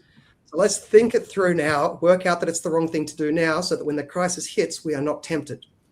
Now, when there is a shortage of things, which there's going to be, there's a shortage of fuel, or if the war goes on, there's going to be, right? Shortage of fuel, shortage of fertilizer, shortage of trucking, shortage of food. When that happens, you have to ration, because there's just not enough stuff. So you have to ration. That's how it exists in reality. If there's not enough stuff, you need to ration it out. Now, one option is rationing through price, and the other way is rationing through political decisions. Now, they both sound like they could be, 6 of one, half a dozen of the other. There is a reason why the price mechanism is generally a useful thing. And that is when you ration through price, what it does is the high price incentivizes the extra production. Like it speeds up the point in which you boost supply and get back to not being short of stuff. And it also ensures that things go to where they are most needed, right? So supply goes to where it's needed, which is quite important, because if you don't do that, then you're not helping those people by keeping their price down. You are making sure they can't access that stuff at all, because price controls don't magically make more stuff exist, right? So that first thing, it incentivizes supply to increase and go to the right places, and it incentivizes some people to decrease their use of things because the price gets too high, but it means those products are available at a higher price. But in an emergency, when it really matters for the people who are like shit hits the fan situation, the products are there. Yes, you have to pay too much and it'll hurt, but it's better for those products to be available because other people haven't used it up when they didn't really need it. So I would argue that the price mechanism remains the best mechanism as yet ever devised in humanity to be able to ration the distribution of goods in a society. And we shouldn't forget that when a crisis hits. Nearly every example of attempted price controls has backfired, and people walk away later going, oh, it didn't work. Oh, the last 100 experiments didn't work, but I thought the next one would, but oh, whoops, it didn't too. This one won't as well. So preemptive warning. Stimulus, not a good idea. Cheap money, not a good idea. And price controls, not a good idea. And all of those suggestions will be coming later this year if the Iran war continues. So be on the lookout for those, argue against them. So what can you do? Well, firstly, it's perfectly possible for a politician not to act, right? I mean, it may not be in most politicians' DNA. I know we have a politician in the room, but this is for everyone else except yourself, John, and for your boss, Michael. But it is possible for a politician just to not act. They should only do things when they make things better. Acting for the sake of looking busy might be a good way to get reelected. It doesn't necessarily make the country better. But if a politician feels the need to act, there are some things they could do that would help the country. None of these ideas will fix the short-term supply shock because that is exogenous. It comes from outside Australia. We can't control the USA. We can't control Israel. We can't control Iran, right? And no amount of huffing and puffing and banging the table and sending one boat over to Iran, none of that will change the outcome. We just have to accept there's going to be a supply shock. It will hurt. So my suggestions here aren't going to magically fix the coming recession, but they might speed up the recovery and put us in a better position for the next crisis. And that is the first one. If you're a regular listener, you'll be sick of me saying it. Income tax cuts. Now, I know it seems like I just segue that into whatever topic there is, but there is a good reason here. We've talked before about there's been a productivity slump in Australia for over a decade now, the lost decade. And if you want to get the economy going, get the budget under control, get nearly anything under control in this country, we need productivity to be growing again. And to get that, you need investment in innovation. And to get investment in innovation, you need lower taxes, less regulation, and cheaper energy. And so those are basically my three first suggestions, right? So we need lower income taxes, which applies to people who make new investments. They eventually pay an income tax on the proceeds of that investment. And so that's a way to incentivize that investment in innovation. Lower income taxes. That also gives some relief to the people who are suffering through the recession. But unlike the numpties in the mainstream media who think, oh, income tax cut is just a type of stimulus, it's not about a macroeconomic stimulus because macroeconomic stimulus can't work with a supply shock. This is about microeconomic reform to boost productivity. It doesn't make the problem go away, but it makes us grow quicker out of it so we can recover quicker at the other end and then hopefully continue on a growth path so our wages keep going up long term. Right, so income tax cuts. Second one, cut regulation on business. So those businesses, it's a little bit easier for them to stay afloat because they're going to be seeing their costs go up significantly and their customers disappear. This is going to be a tricky time for a lot of businesses. So at least we could do is give them less green and red tape to deal with to help them stay afloat during this time. And then there's going to have to look into some infrastructure, especially energy infrastructure, because our infrastructure in Australia has not kept pace with the growth in the population. And there's a lot of noise in the chat about the immigration issue. It nearly always comes up. And here it is again, in some way, shape or form, getting into the conversation. But yes, the infrastructure has not kept up. And especially with energy infrastructure, The difficulty with that one is it's not as obvious a response to the crisis because it takes a long time to see the benefit. That's true. And also it only works if the politicians are focused on the return from the investment and not some fanciful flight of fancy looking after climate change or equity or diversity or any of that sort of bullshit. If they're trying to do that, then all this investment space spending is kind of wasted. But proper public infrastructure like the energy sector, that could be another thing to look at. And lastly, we do need to reassess, because a lot of people are going to be talking about why don't we have more stockpiles? Why don't we have more domestic supply? Why are we so reliant on one corner of the world? All very good questions. And we should take this opportunity to explore those questions. Nothing we say about them now will fix the problem we face this year. But actions we take now might help us to be able to more easily address the next problem we face in some sort of future conflict or drama or disaster. So we should start talking about that. And I have no quick solutions on that, but we do need to be quite serious about which inputs do we want to not be at the risk of global sort of trade interruptions. And fuel and fertilizer might be high on that list, especially as we experience what we're about to experience. So that is the pitch in this week's newsletter, preparing you for the good and bad possible responses to the recession, and I guess indirectly helping people come to terms with the fact if the war continues, this may be a tricky year for a lot of families. And I don't say that to make you scared. I say that so that you can be pre-warned. And if you are pre-warned, you'll be in a better position to deal with whatever happens. And meanwhile, let's just hope the Straits of Hormuz get open soon and we can be prepared for a problem that didn't happen. And I'll be fine with that too.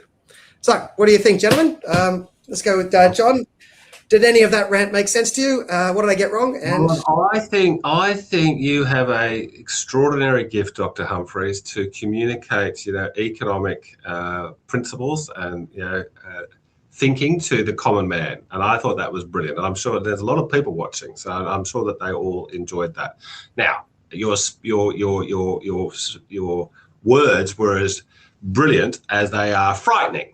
Okay, so I think I'm going to head on down to the local Coles tomorrow and get a shopping trolley and buy a few hundred cans of food. Don't clean them out of toilet paper, because that was very annoying during the COVID years. Yeah, well, no, that was all insane. But I mean, this isn't. I've got, look, every war I can think of, they all said the protagonists, the aggressors who kicked the war off, they always say, oh, this is going to be a short, sharp operation. I don't think so. And now occasionally they are. Okay, and well, there was the 12-day war last year. Okay, well, here we are. Here's the sequel. But most wars end up being much longer than expected, like we're seeing with Ukraine, and this thing with Iran. The Iranians have been preparing for this for almost half a century. They got a hell of a lot more lethality than I thought. I can remember saying to people when it erupted, a couple of weekends ago, I said, "Oh well, look, this will be over in 3 days." The Iranians have let off a few missiles. Yeah, they've got a few up their arms, but the Israelis and the Americans will smash them. Okay, well, I'm not saying I wanted that to happen. I'm saying I'm horrified by the whole thing. I can't believe that we haven't learned the goddamn lesson. Okay, we've done Afghanistan, Iraq, Libya, Syria.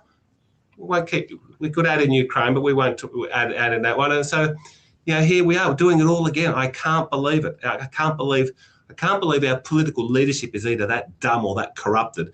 And I can't believe there's not marches in the streets saying, what the hell? I mean, before all this whole thing erupted, if you were at a dinner party or wherever at the pub a year ago, I think everyone said, oh my God, that Iraq war was crazy, wasn't it? Yeah, regime change, and they lied to us about weapons of mass destruction. Here we are again. The same people pushing this BS. And now, mate, I reckon that Strait of Hormuz is going to be problematic for a very long time. And even when the war's over, there's a hell of a lot of blown up infrastructure now, isn't there? From the Iranians and from our, the Gulf states and Saudi Arabia. And it's getting worse. This war's getting worse. And Trump the idiot, he's up there criticising his allies. Well, he didn't tell them he was going to start the war. Then he gets in there and he spends half of his time now saying, oh, why isn't Germany helping us? Why isn't Britain helping us? Why isn't Australia helping? Well, mate, you just did this unilaterally. Okay, so your mess. Anyway. Yeah, like I say, I'm not confident at all how long the war is going to go for. I wouldn't be surprised by anything, and that's why I'm saying it's worth being prepared for it. But I would be equally unsurprised if this war goes for another week or a month or a year, or anything in between or anything beyond. It's all on the table as far as I can tell, but you need to be prepared for the worst. Michael, what do you think? John, I'll echo John's words in congratulating you on the ability to pitch what are relatively complex economic terms in just layman speak. You're like a Thomas Sowell of Australia. You're very gifted in the way that you present not numbers, but words that represent numbers in normal words. It's very impressive. I wish you were our treasurer, but you are right to foreshadow what the government's going to do. We see them do this every time, the sort of socialist leanings of the Jim Chalmers Treasury Department.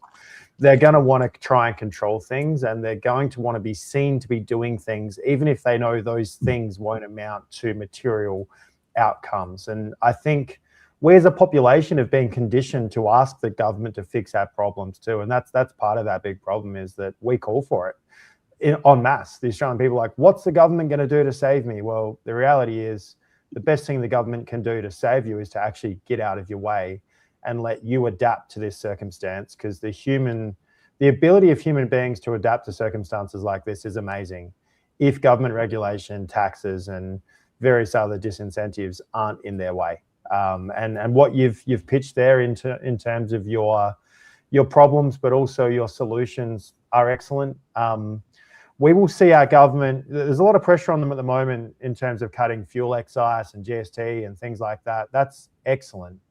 But what I would say around things like that as well is, if you're going to cut the excise, that should also work in collaboration with reducing public expenditure too.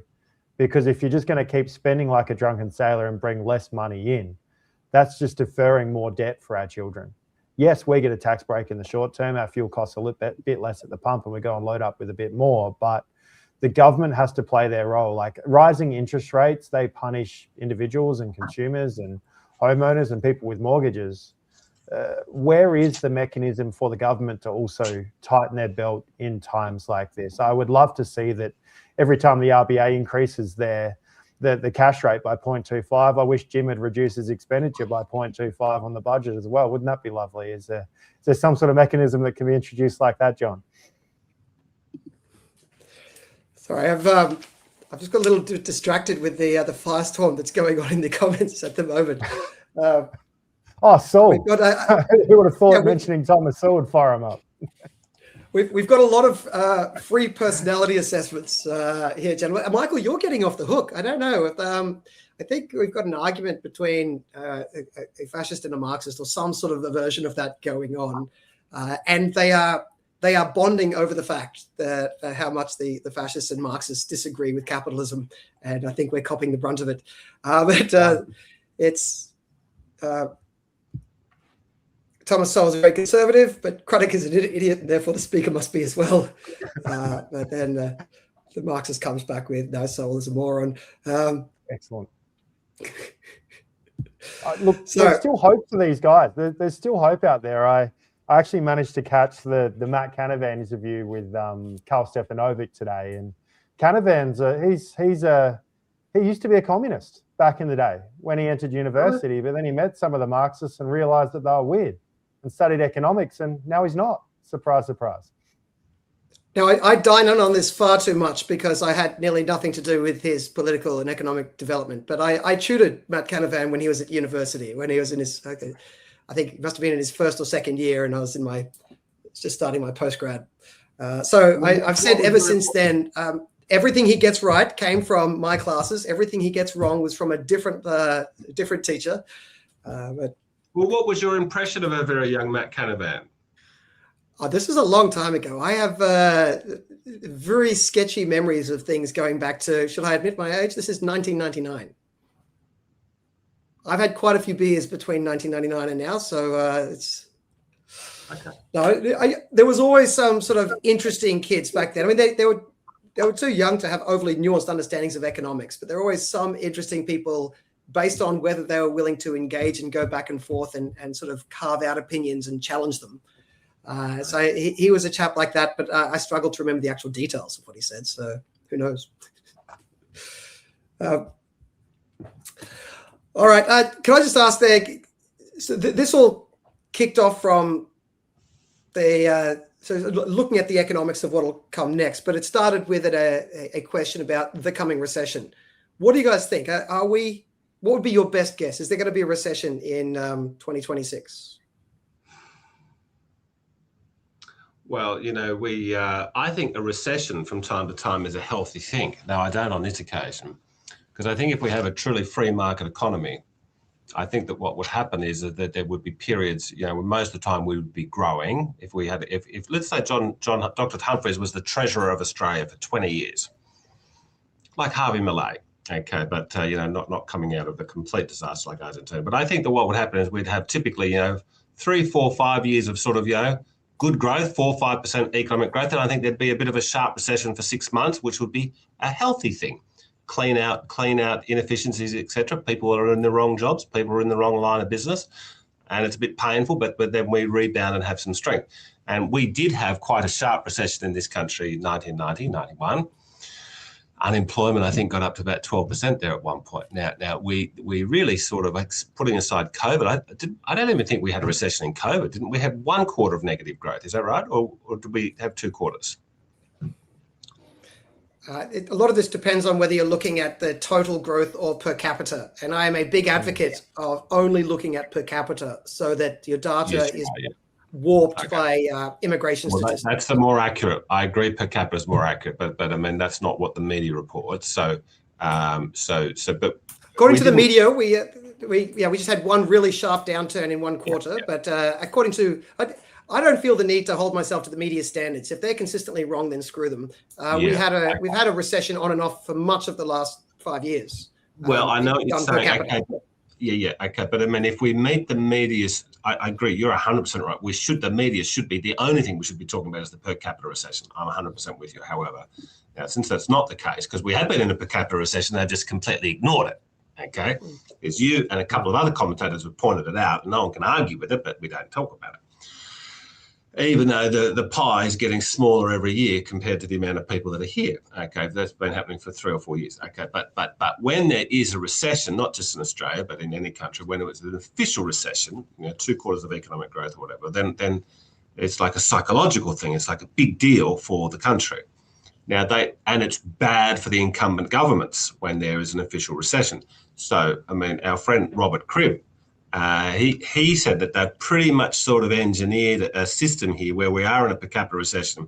We are going backwards, but we're staying out of the technical definition of recessions just through endless money printing, endless high immigrations, just sort of papering up our decline. And now and he's pretty much persuaded me, well, that's where we're at, even though we've had bad economic management since 9/11 in this country. Basically been as, we haven't been in a recession, even though we are under the Humphreys correct definition.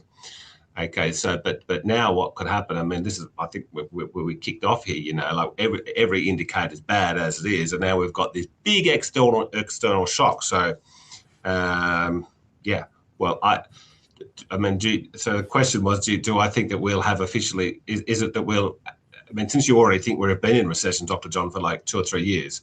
Are you saying, are we going to have what the media would call a recession by Christmas? I suppose you are, reluctantly. We may, but I don't really care, because I spent a lot of time trying to have that argument. Now I just ignore them and just sort of talk over them if I can. Because I mean, this idea of looking at total GDP only matters if you're comparing countries for their capacity for building missiles in a war. Then it matters, right? I'm not saying just ignore GDP statistics. It matters in some contexts. It does not matter if what you're interested in is the well-being of your people. And I think that's the conversation we're actually having. So just to clarify now, we're not in a per capita recession technically at the moment, but we have been on and off for much of the last 4 years. I think we will go back into a per capita recession for sure. Can they bring in enough immigrants to hide it? I mean, that's cynical and silly, and no one should let them get away with that bullshit. If we're in a per capita recession, we're getting worse off.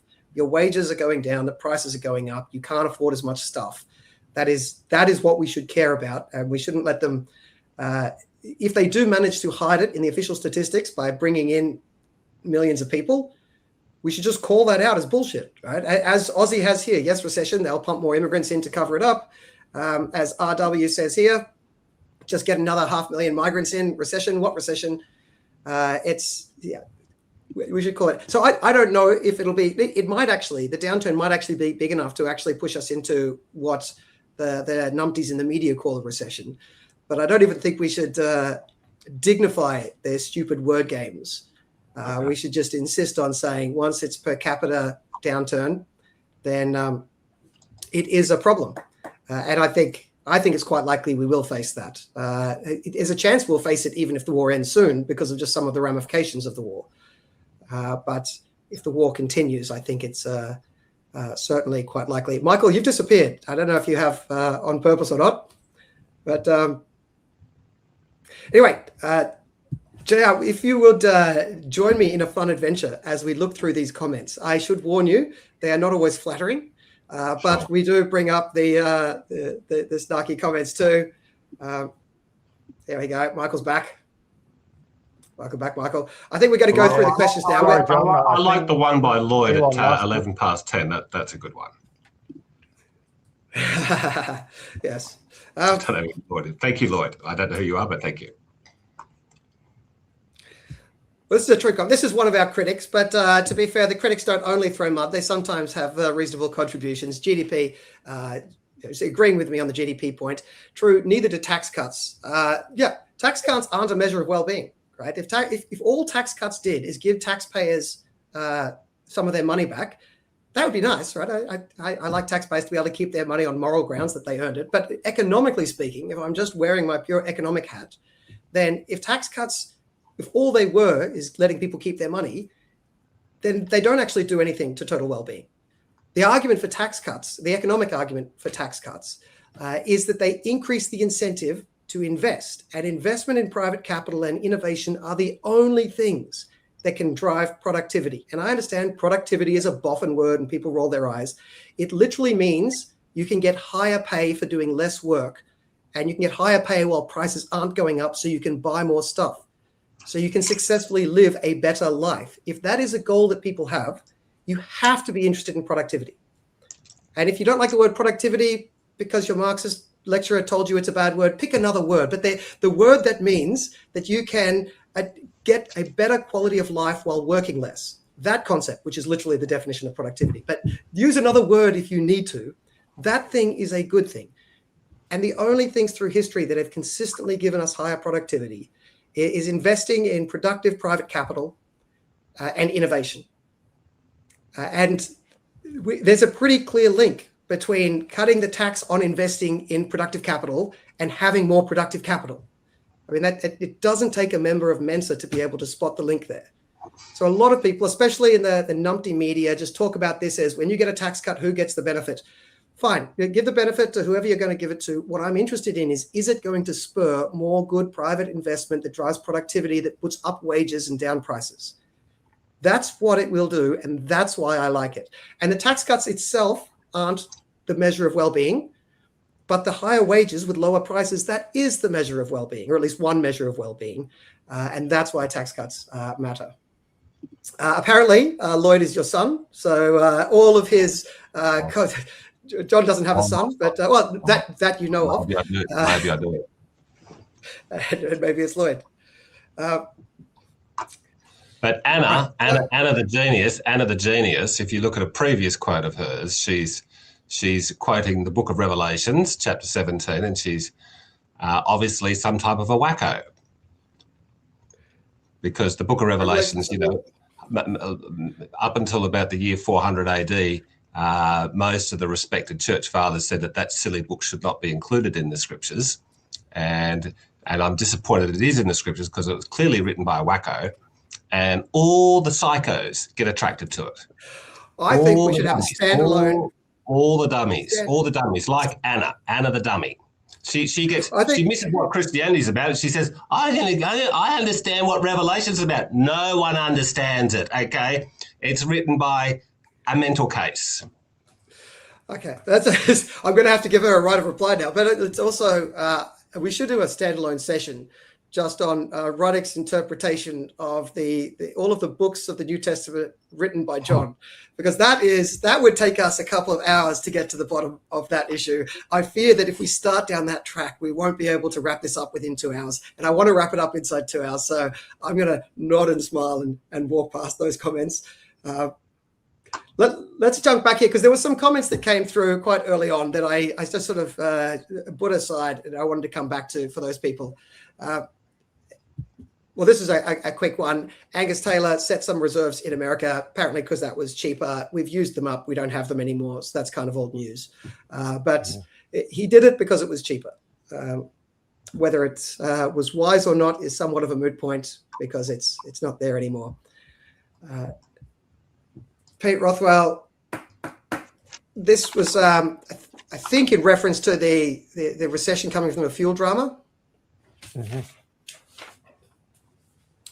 The massive government spending coupled with shutdowns hurting productivity. This time, massive government spending coupled with expensive energy leading to a drop in productivity. Yeah, it is a dangerous time if the government takes the opposite advice from what I've laid out. Like, as I said before, we can't control the external shock, right? The fuel shock coming from the war. We can control how we respond to it. And there is a chance that the wrong response is just going to drag out the downturn for longer and leave us on a sort of permanent low productivity trajectory. And we've been there for a decade. We've had a lost decade. People aren't getting better off. And I know sometimes when the economy is going up, people still don't feel like they're getting better off, because the economy is looking at an average and not everyone is in the average, right? So I understand that. But at least if the economy is improving, and I mean per capita, not total GDP, at least there are more than half the country on average getting better off. And that does matter over time. We haven't had that for over a decade, right? People feel like they're not getting ahead, even though they see fancy numbers on the screen. The honest fancy numbers on the screen say you're not getting ahead. We just don't have smart enough journalists to report them honestly. So if we continue down this path, as I said before, we need lower taxes so that there's a greater incentive to invest and innovate, less regulations so that it's easier to invest and innovate, and cheaper energy, because energy is the core input in nearly anything we do. And if the government goes the opposite direction, we will see the opposite results. And I would argue the last 10 years has been a consequence from the fact that we now have more regulations than ever in the history of Australia. We have higher taxes, real per capita, so adjusted for the population, adjusted for inflation. Taxes are higher than they've ever been in the history of Australia. And we've got more expensive energy than we've ever had. And if my theory is right, then all of those things should have led to stagnation. And we've had stagnation. So, yeah, Pete, I worry about this. I worry about this as well. Degrowth in an economy over-leveraged into the wrong industries is normal. Well, degrowth is a tricky word. There is a whole movement for degrowth, saying that we should just sort of go back to a more simple life. I am somewhat sympathetic to elements of it at a personal level. Like, if people opt to work a little bit less and spend more time with their family and be slightly poorer than they could be, I think that is probably a very good decision for most people. But aiming for it, I think, is a bit trickier, especially as if your target is productivity instead of GDP statistics. Productivity measures the output per hour worked. So you could have a smaller GDP with higher productivity, and I'd be fine with that. That's great, right? Because that means you're working less, so you've probably got less money, but you have more money per hour worked. So you've got a better quality of life. You can spend more time with the family and still buy the things you used to when you worked a longer week. There's a point in here as well, which hints at Austrian business cycle theory. If inefficient businesses get over-leveraged and they look like they're really doing well, but they're fundamentally inefficient businesses, when the economy winds back, those businesses get found out. And in those situations, it is probably the right thing to just allow that situation to happen. Those businesses weren't as efficient as we thought they were. They were just sort of dining in on cheap credit. And that's not a great way to run an economy. That's what Schumpeter called creative destruction. You need to allow the shitty big businesses that say they're too big to fail, you have to let them fail so that other more efficient and effective businesses can rise in their place. I'm sorry, Jeds, I'm just going through commenting on all of these, but I'll find one to throw to you in a second.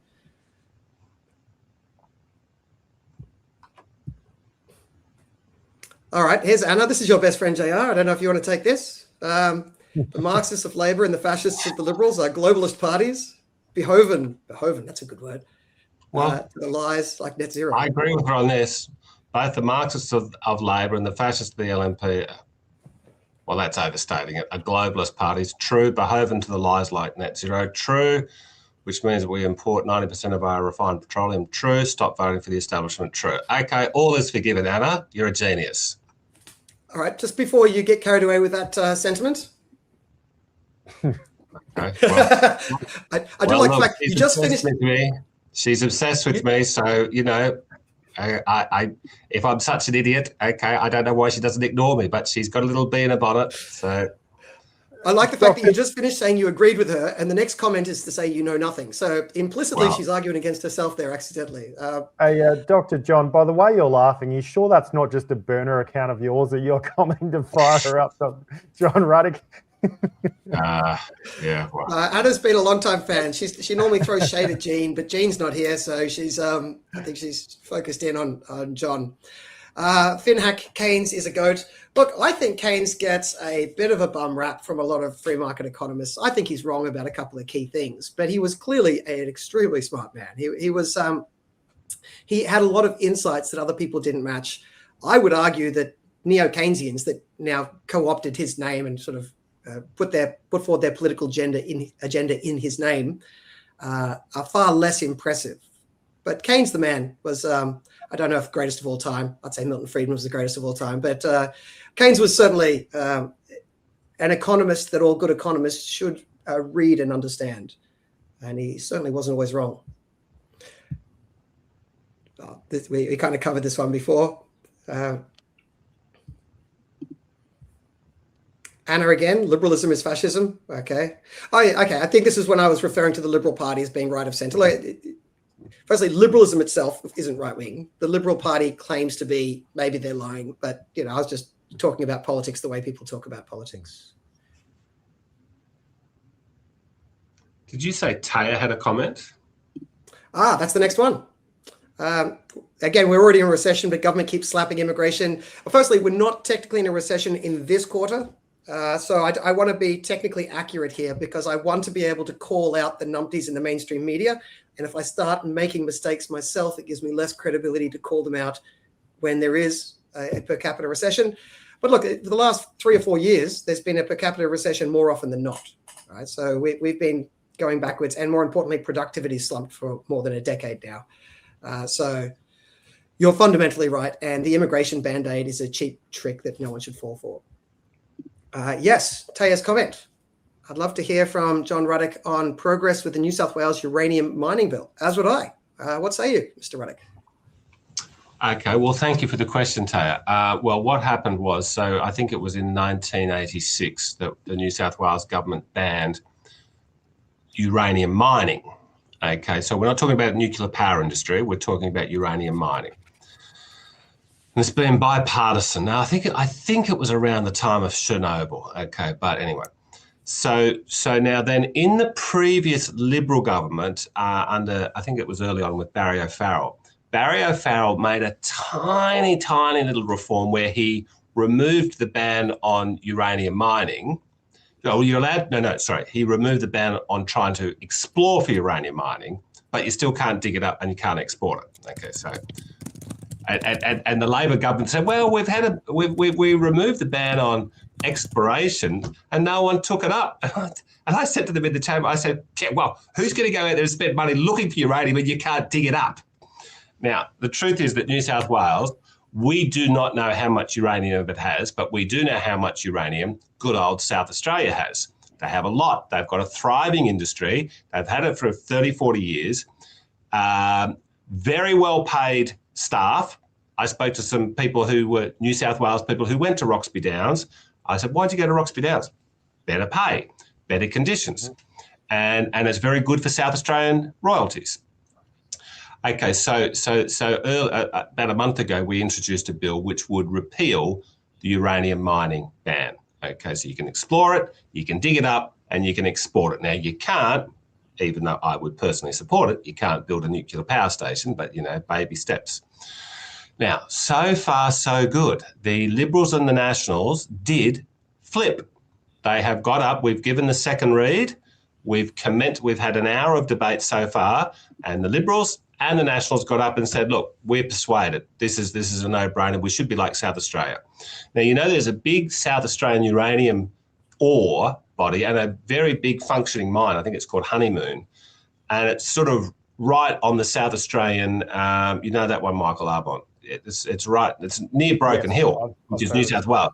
Yeah, now I spoke to the east of the state. Yeah. That's right. Now, I spoke to a very, very, very good geologist yesterday, and he says, look, we haven't done drilling in New South Wales, but looking at the geology in South Australia, it's very, very likely that an ore body goes, you know, some way into New South Wales. And the same guy said, look, if we could get out there and start doing some exploration, we're pretty sure there's a lot of uranium, particularly in Western New South Wales. So this is very, very exciting. And now, so what we're going to do is there's going to be, like, I don't think the debate will resume till about August. Now Labor has indicated that they are likely to vote against. But, you know, I think even without Labor, I think we're sort of 50-50 to get it through the upper house, which will be a significant moment in itself to get a pro-uranium mining bill through a parliamentary chamber in the country outside of South Australia.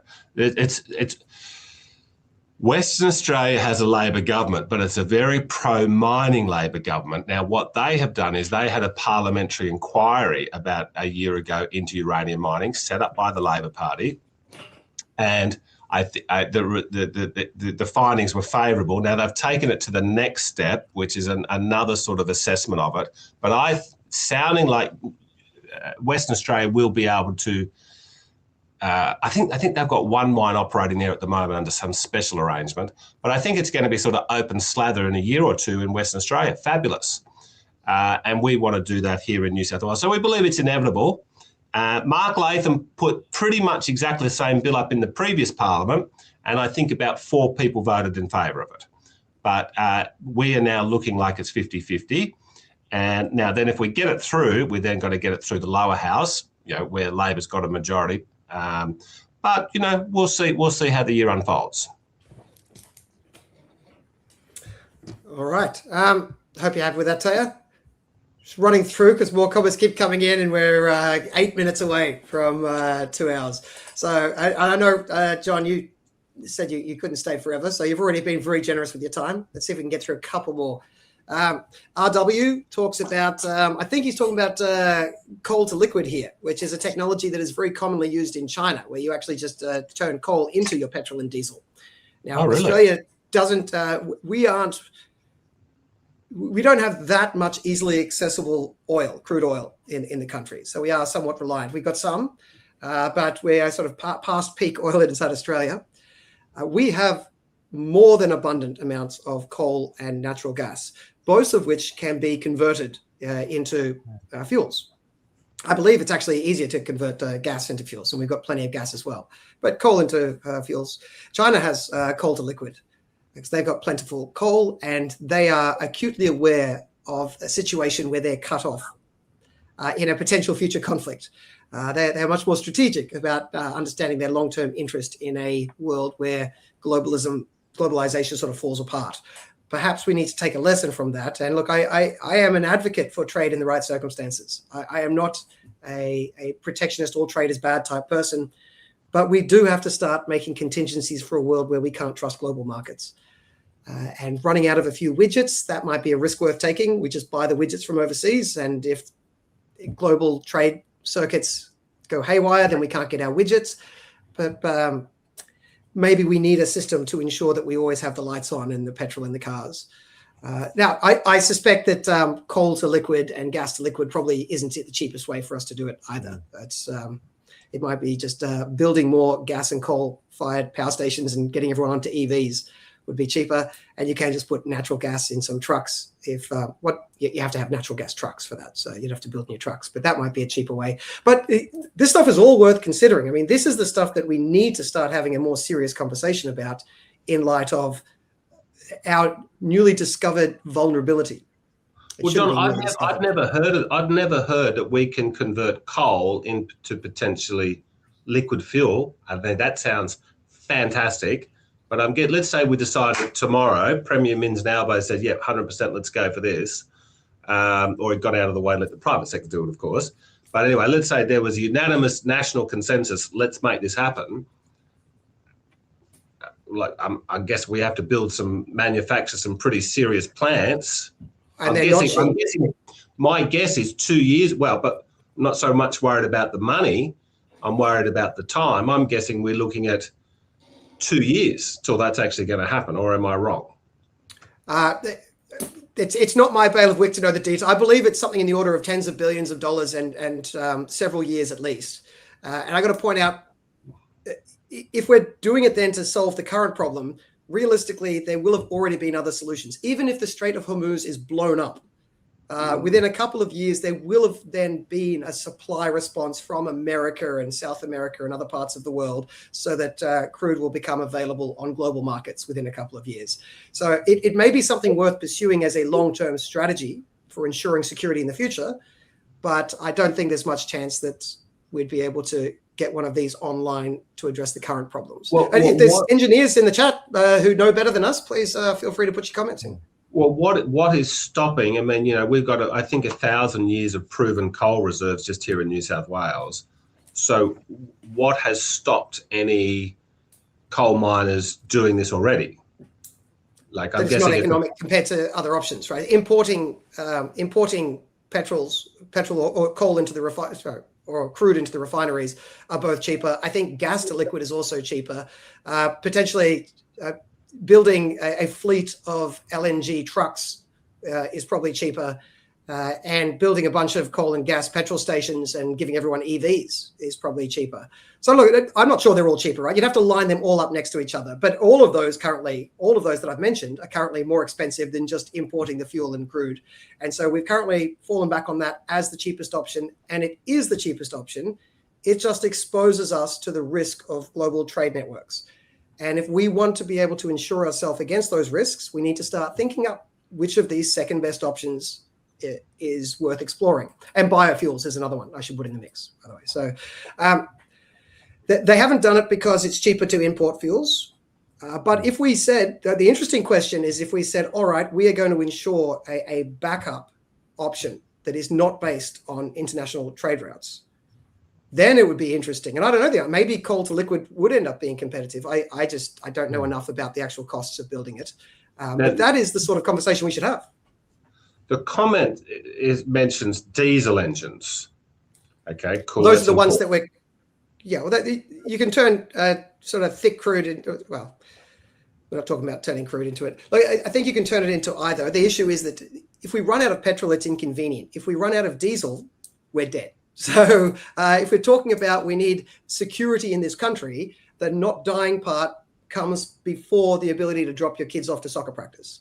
Because if trucks can't move, we cannot move food to the shops, right? So yes, you'll have potentially enough petrol to go to the shops, but the shops will be empty. So like keeping trucks moving is several orders more important than the petrol. So, and I've just had to look this up quickly, and I've just found that back in the 1980s, Japan had a project in Victoria for brown coal liquefaction. So it's liquefaction. It's not like that it hasn't happened before. But I think you're right, John. It just comes down to economics. Is it the cheapest way to produce the fuels that we need or not? And is it viable? But also, with the amount of environmental green tape that we have in Australia, would a project ever even receive approval? Would it get off the ground? I don't know if it would at the moment. Well, that's true. But I think we should first try to work out what the first best answer is. And then if it's green tape that's stopping it, we should campaign against that green tape. I got to say, I think there is a case to not just work out what the cheapest option is, but we should ask two questions. What's the cheapest option? And what's the cheapest option that ensures us against global trade disruption? Because if we want to have sort of some domestic security in case of global catastrophe or war, then we want to have that answer. Even if we're not acting on it quickly, we need to know the answer to that. So there's two questions to ask. What is the cheapest? And that's probably just importing it. And then what is the cheapest that is secure inside our country? And I don't know if we've really asked that question very effectively yet. And I think that's a debate which time has come. Jumping through a few quickly. Pete Rothwell again. Pete's on a farm. He lives on a farm out near Dubbo, I believe. Ruddick can correct me if I'm wrong. I cannot purchase urea already, which is the most important nitrogen fertilizer at all. They are expecting some supplies, but expect costs to go from 800 to over 1,300. This issue, most people living rurally are becoming acutely aware of this. People in the city still don't know what the word urea means. It sounds like a swear word. Yeah. So this is a thing, right? This just because it's not discussed very much in the cities does not mean it's just an unimportant thing that only matters to farmers. Yeah, it could send farmers to the wall. It would be terrible for farmers, but farmers kind of grow food, and I like eating food, so it's an issue. John, you're right. I was talking to my brother. He's a wheat, barley, sheep farmer. That's my background, and he said that there was a period of time for the last couple of weeks where they weren't even taking orders for fertilizer because they didn't know if a ship was going to get through. But the ones that are taking orders, he got his urea at $800 a ton. He's had it all delivered to his farm now, but they're looking at $1,600 a ton. And that is if it's actually going to arrive at all. And farmers will be left with a decision maybe of just not even planting the crop, because if you can't fertilize that crop, it may not be worth the investment because you can't get the yield that you need to actually make it profitable. Yeah, and then there's the question of planting different crops that need less nitrogen fertilizer, but then that's getting people to suddenly learn something that is not what they normally do. It opens up to a lot of risk. By the way, Australia does have a small stockpile of urea fertilizer. So that's one thing. It'll probably get us through the pre-winter sowing season, but it's not going to be enough to get through winter. So keep an eye on this. Hopefully the Straits of Hormuz open and all the problem goes away. But if they don't, I don't want to be Chicken Little and tell everyone to be scared all the time. The goal here is not fear. The goal is proper understanding and proper preparation. But I think some people have underestimated some of the consequences from this war. Although this is a good response on fertilizer, I'll give you this. This is a witty Marxist we have. We'll be fine for fertilizer because our politicians talk enough BS. Having said that, Space comes back with a bit of a criticism. Austerity, tax cuts, cut to government services, reduced government, abolition of regulation is all neoliberal. Look, this is a little bit semantics. I'm not sure it's really worth engaging in semantics. I mean, none of the people that promote that stuff call themselves neoliberal, and nobody that's known as neoliberal really promoted much of that stuff. But fine, it doesn't really matter what you call it. It is a set of ideas. We haven't really tried it. I know you think we've had austerity, but austerity to you means we used to spend, say, 2 trillion, and now we spend 2.1 trillion, but you wanted to spend 8 trillion. So that you call austerity. Government spending has never been bigger in real per capita terms. Government tax has never been bigger in real per capita terms, and you call that cuts. So it's a little bit hard to take it seriously. We've never had more regulation. Just stack up the books. No one human could read through all the regulations in this country in a lifetime. It used to be that regulations stacked in a book that big. Now there would be piles up. Like it'd be the whole back wall here. So the idea that we've had too much deregulation, too much tax cuts, it's just fanciful Marxist wankery. But yeah, call it what you like. I don't really mind what you call it. I don't think any neoliberals meant that, and I don't think this is like libertarian economics, if you want to call it that. But most libertarians and neoliberals argued a lot with each other, so but you can call it what you like. JR, this one's for you. It doesn't say your name, but I know you mentioned this, I believe, recently in a speech in Parliament, or something tangential to this. Both India and China are buying Russian oil. I don't think Russia's the biggest producer of oil, but I think Russia has easily the most proven reserves of oil because it's a very big part of the world now. And they are cranking up their oil industry a lot now. So it's probably I think on the current trajectory, if we don't sort of blow each other up, I think in about 10 or 20 years, Russia will exceed Saudi Arabia. Anyway, what's happened is we used to import, Russia, after the 2014 Ukraine eruption of the war with Crimea, blah, blah, blah, then what happened was, countries, the Americans banned people from buying Russian oil. Okay, now, and they would put sanctions on a country if that country bought Russian oil. Now, most of the world has said, get lost America, but Australia went along with it. And now what's been happening since then is we've been still buying more Russian oil than we used to before the trade sanctions. We're officially buying none. What's happening is Russian crude is getting sold to India. They're not very far away, Russia and India. And the Indians are refining it, and then they're shipping it to us, and we think, oh, we're buying Indian oil. Okay, cool. But it's Russian oil. And so we're paying a big markup to India. And we're going to say, oh, well, look, we're not enriching the naughty Russians.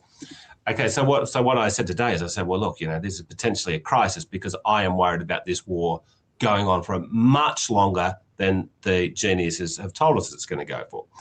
And so if that's the case, well, we've got to remove this fiction that we're not buying Russian oil, okay? And we should, end those sanctions as quickly as possible. Now, the question then comes up, how do we, if we did that? And look, Chris Bowen was asked about it, and Chris Bowen says, look, it was a reasonably positive comment. Unlike the silly Treasurer of New South Wales, he says, no, we're not going to do that. We're not going to reward. He's blaming the Russians for a plane crash 10 years ago and say, oh, that's why we can't have cheap oil in Australia. But anyway, even if we said, yep, we're all going to, with bipartisan view, we're going to let in Russian oil. I don't know exactly how that happens. The best thing for Australia is if they can sort of ship it to us via Vladivostok, which is it's not that complicated to get from the Pacific coast of Russia to us. But I don't know. I don't know the logistics of Russian oil. I don't know whether it would make a difference. But I mean, it certainly can't hurt if we remove that ban, at least until the Strait of Hormuz is open. I'd like to remove it permanently, but that's what I think we should do. Indeed, I believe just quickly, you had a second suggestion in that speech in Parliament that might be worth mentioning just quickly. Oh, well, look, I mean, if we have this massive crisis, let's get rid of the $53 a litre, 53 cents a litre tax. They call it an excise. You know why they call it an excise and not a tax? Just because it just goes over most people's heads. I say, what the hell's an excise? Well, it's just a fancy word for tax. And it's 53 cents per litre, okay, but your point earlier, Dr. John, has sort of made, well, and we should do that, we should remove it permanently. But your point before says is, look, this is a supply crisis. So we can, if we can increase supply, well, that would be good. But that's the real crisis here. It's not so much the price. Yes, although it's probably something still worth considering. This is a comment back from when I think I was talking about the potential difficulties we face. Taylor P., we went out to buy a freezer today, planning on it anyway.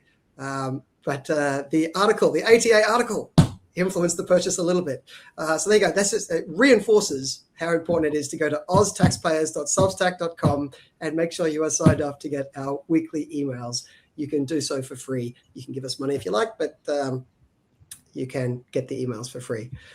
This is another point about the crisis. So we've been looking at the Strait of Hormuz being shut.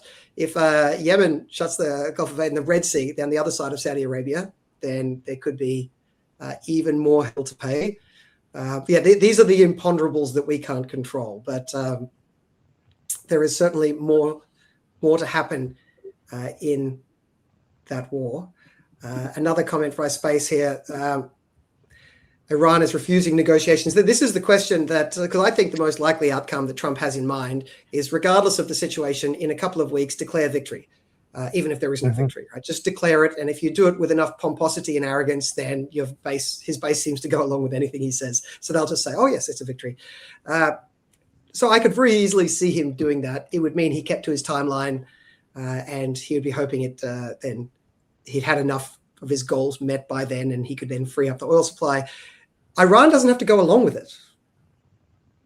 this is the tricky part of that. If the US stops the war, that doesn't mean Iran has to stop the war. So I don't know how that's going to play out. But we're all just reading the tea leaves. And Space says here that, Iran doesn't have an incentive to reopen the Straits of Hormuz until they actually get some sort of outcome that is beneficial to Iran. And it's not hard to understand why Iran would have that position. We can stomp and complain, but if they keep getting bombed, maybe they would like to create a situation where they're less likely to be bombed in the future. So even if you hate Iran, it's not unreasonable to try and work out what they are logically thinking from their position. So I think Space may have a bit of a point here.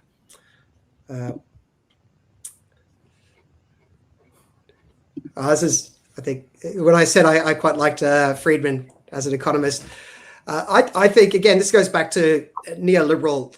If you have higher taxes than ever, higher spending than ever, more regulation than ever, calling that neoliberal. Look, okay, because in America, sometimes they do call that. They call like Hillary Clinton neoliberal. And so the word seems to have lots of different meanings to different people. But there's no way for an honest person to look at policies that have existed in the Western world for the last 100 years and say they align with the Friedmanite libertarianism.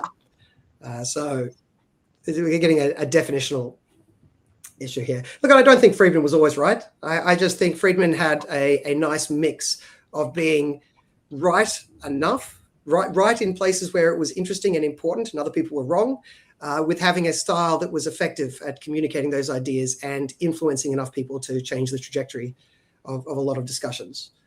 So Hayek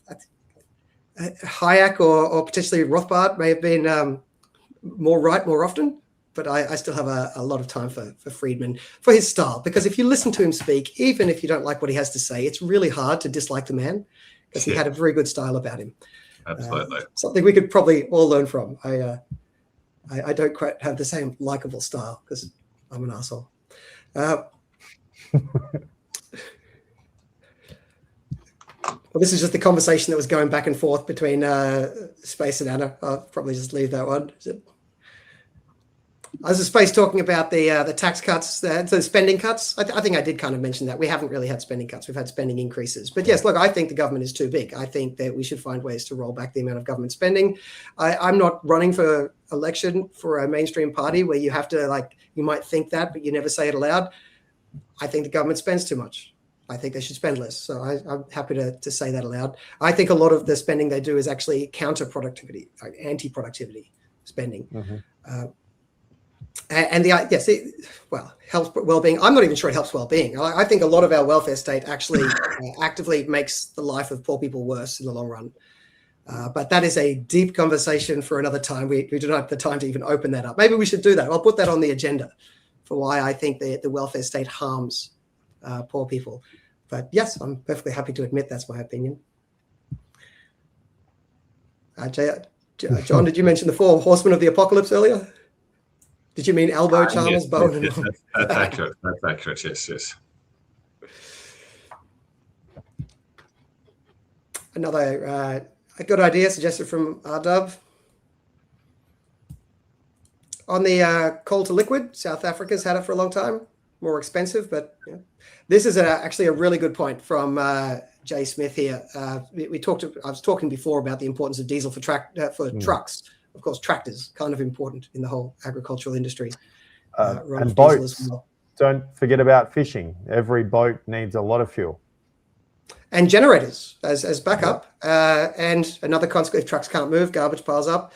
Yeah, there's going to be a lot of consequences that people may not have fully thought through yet.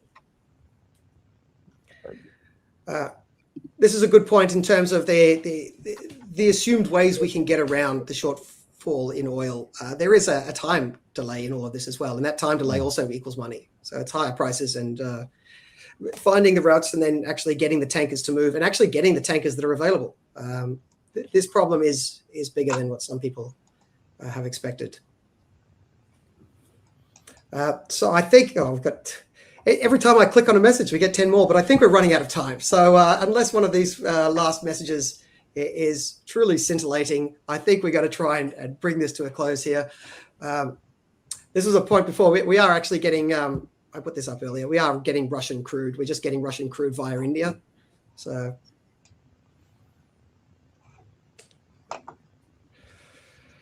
I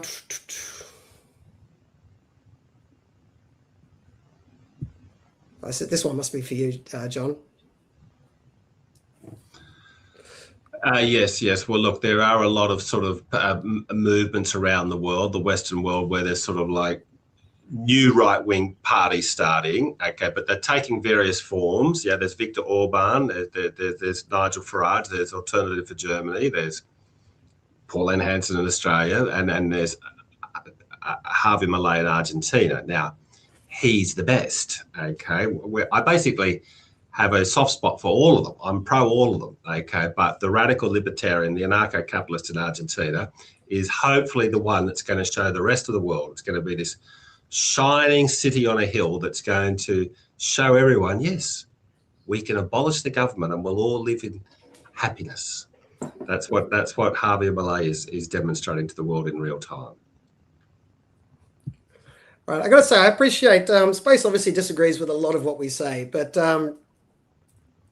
he or she shows up regularly, and plenty of the comments are engaging and worth engaging with. So I appreciate that, Space, even if we think each other are passionately wrong about a lot of stuff. And here, the welfare state doesn't work at the moment, but you're not for abolishing it. The only quick comment I'd make, because this is a topic that I would rant for hours about, and we've run out of time for me to start ranting for hours. I just put this comment out to you to consider. The concept of providing welfare, I think, is a fundamentally good thing. People have it in their head that welfare has to be from the government, right? The concept of helping people is good. The concept of coming together in groups and communities and saying, look, let's agree now that I'll help you when you need it and you help me when I need it. This is a part of what it means to live in a community, to live in a society, to actually have connections in the world that matter. Those things aren't bad in and of themselves. Indeed, I would say they're actively good in and of themselves. And I think when the government got involved to try and fix welfare, they made it worse. They nationalized it, they took it over, and ever since they've done it, it's been working less effectively. And I don't just mean sort of private charity, rich guy hands out money to poor people. There is a really interesting history of what was historically called friendly societies, of people getting together in voluntary co-ops and agreeing to pitch money in to be able to help each other. And I think the sort of welfare and health benefits and sort of sickness insurance that came out of that was much more effective at helping people in their time of need and bringing them out of their bad situations and connecting them to their community than what we have today. So there is certainly an open question. How long were those friendly societies? I've heard you talk, I think I heard you spoke at CPAC about them last year, maybe the year before. And I got the impression they were a reasonably big deal in the late 19th century, maybe the early 20th century. But had they been around, was their heyday just a few decades, or had they been around since the early 1700s? No, they were around for a few centuries, but their heyday was the 19th century. So they really blossomed to cover, I think they grew from covering about 20% of working people or 20% of British. We got the best data from England, right? So I use the English data because that's where the best data is. I think they covered 20 to 30% of England at the beginning of the 19th century, and about 50% by the end of that. And they'd also become much more complicated and effective and bigger at giving out more benefits during that. So the 19th century was its heyday. The heyday of communities getting together to help each other and bring each other out of hard times. The time where that was working most effectively and grow most quickly was the century of sort of radical capitalism. And I don't think that's a coincidence, right? I think those two things go together. Christianity was a bigger deal in the 1800s than it was in the 1700s. So we had free market capitalism and we had evangelical Christianity thriving. And then what do we have? We have spontaneous private welfare, which was very effective. Yeah, you did have friendly societies that were quite religious, but it also had ones that were quite non-religious as well. So it seemed to be just growing everywhere. I mean, this community blossoms in an era where you allow individuals to blossom. So when individuals can voluntarily coordinate with other individuals freely without too many bureaucrats sitting on their shoulder, you get more vibrant markets, which is what the economists often focus on in the 19th century, and you get more vibrant communities, creating better welfare structures. And then in the early 20th century, they nationalized those friendly societies. Effectively, they didn't literally nationalize them. They took over what they did, and then the friendly societies died. And I don't think we've had better outcomes since. We've certainly had much more costs, right? The size of government has grown massively because of that, and creating a bunch of burdens elsewhere on everyone else. But I don't know if we've had better outcomes for the people involved. And you notice the exact moment, by the way, when the government basically de facto nationalized friendly societies was the moment where 50% plus one of society was a member. So you notice the inherent nature of politics is wait till something is popular. They didn't want to provide welfare when the market didn't do it. But as soon as it's gets sufficiently popular, they come in, they crowd it out, and they ruin it. And by the way, if the rate of growth had continued, the rate of growth was very strong in the late 19th century, in the very beginning of the 20th century. If that rate of growth extrapolated forward, we would have had nearly universal coverage of voluntary welfare communities that worked much better than the welfare state.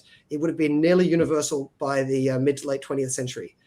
But so what was the Australian experience? So there was the Australian Natives Association, which would do. We basically imported a lot of the British friendly societies, rebadged a few of them. We just have less complete data, which is why I use the English data. But with the indications we have is it was a somewhat similar situation, but the Australians, being Australians, just didn't write it down as well as our British friends.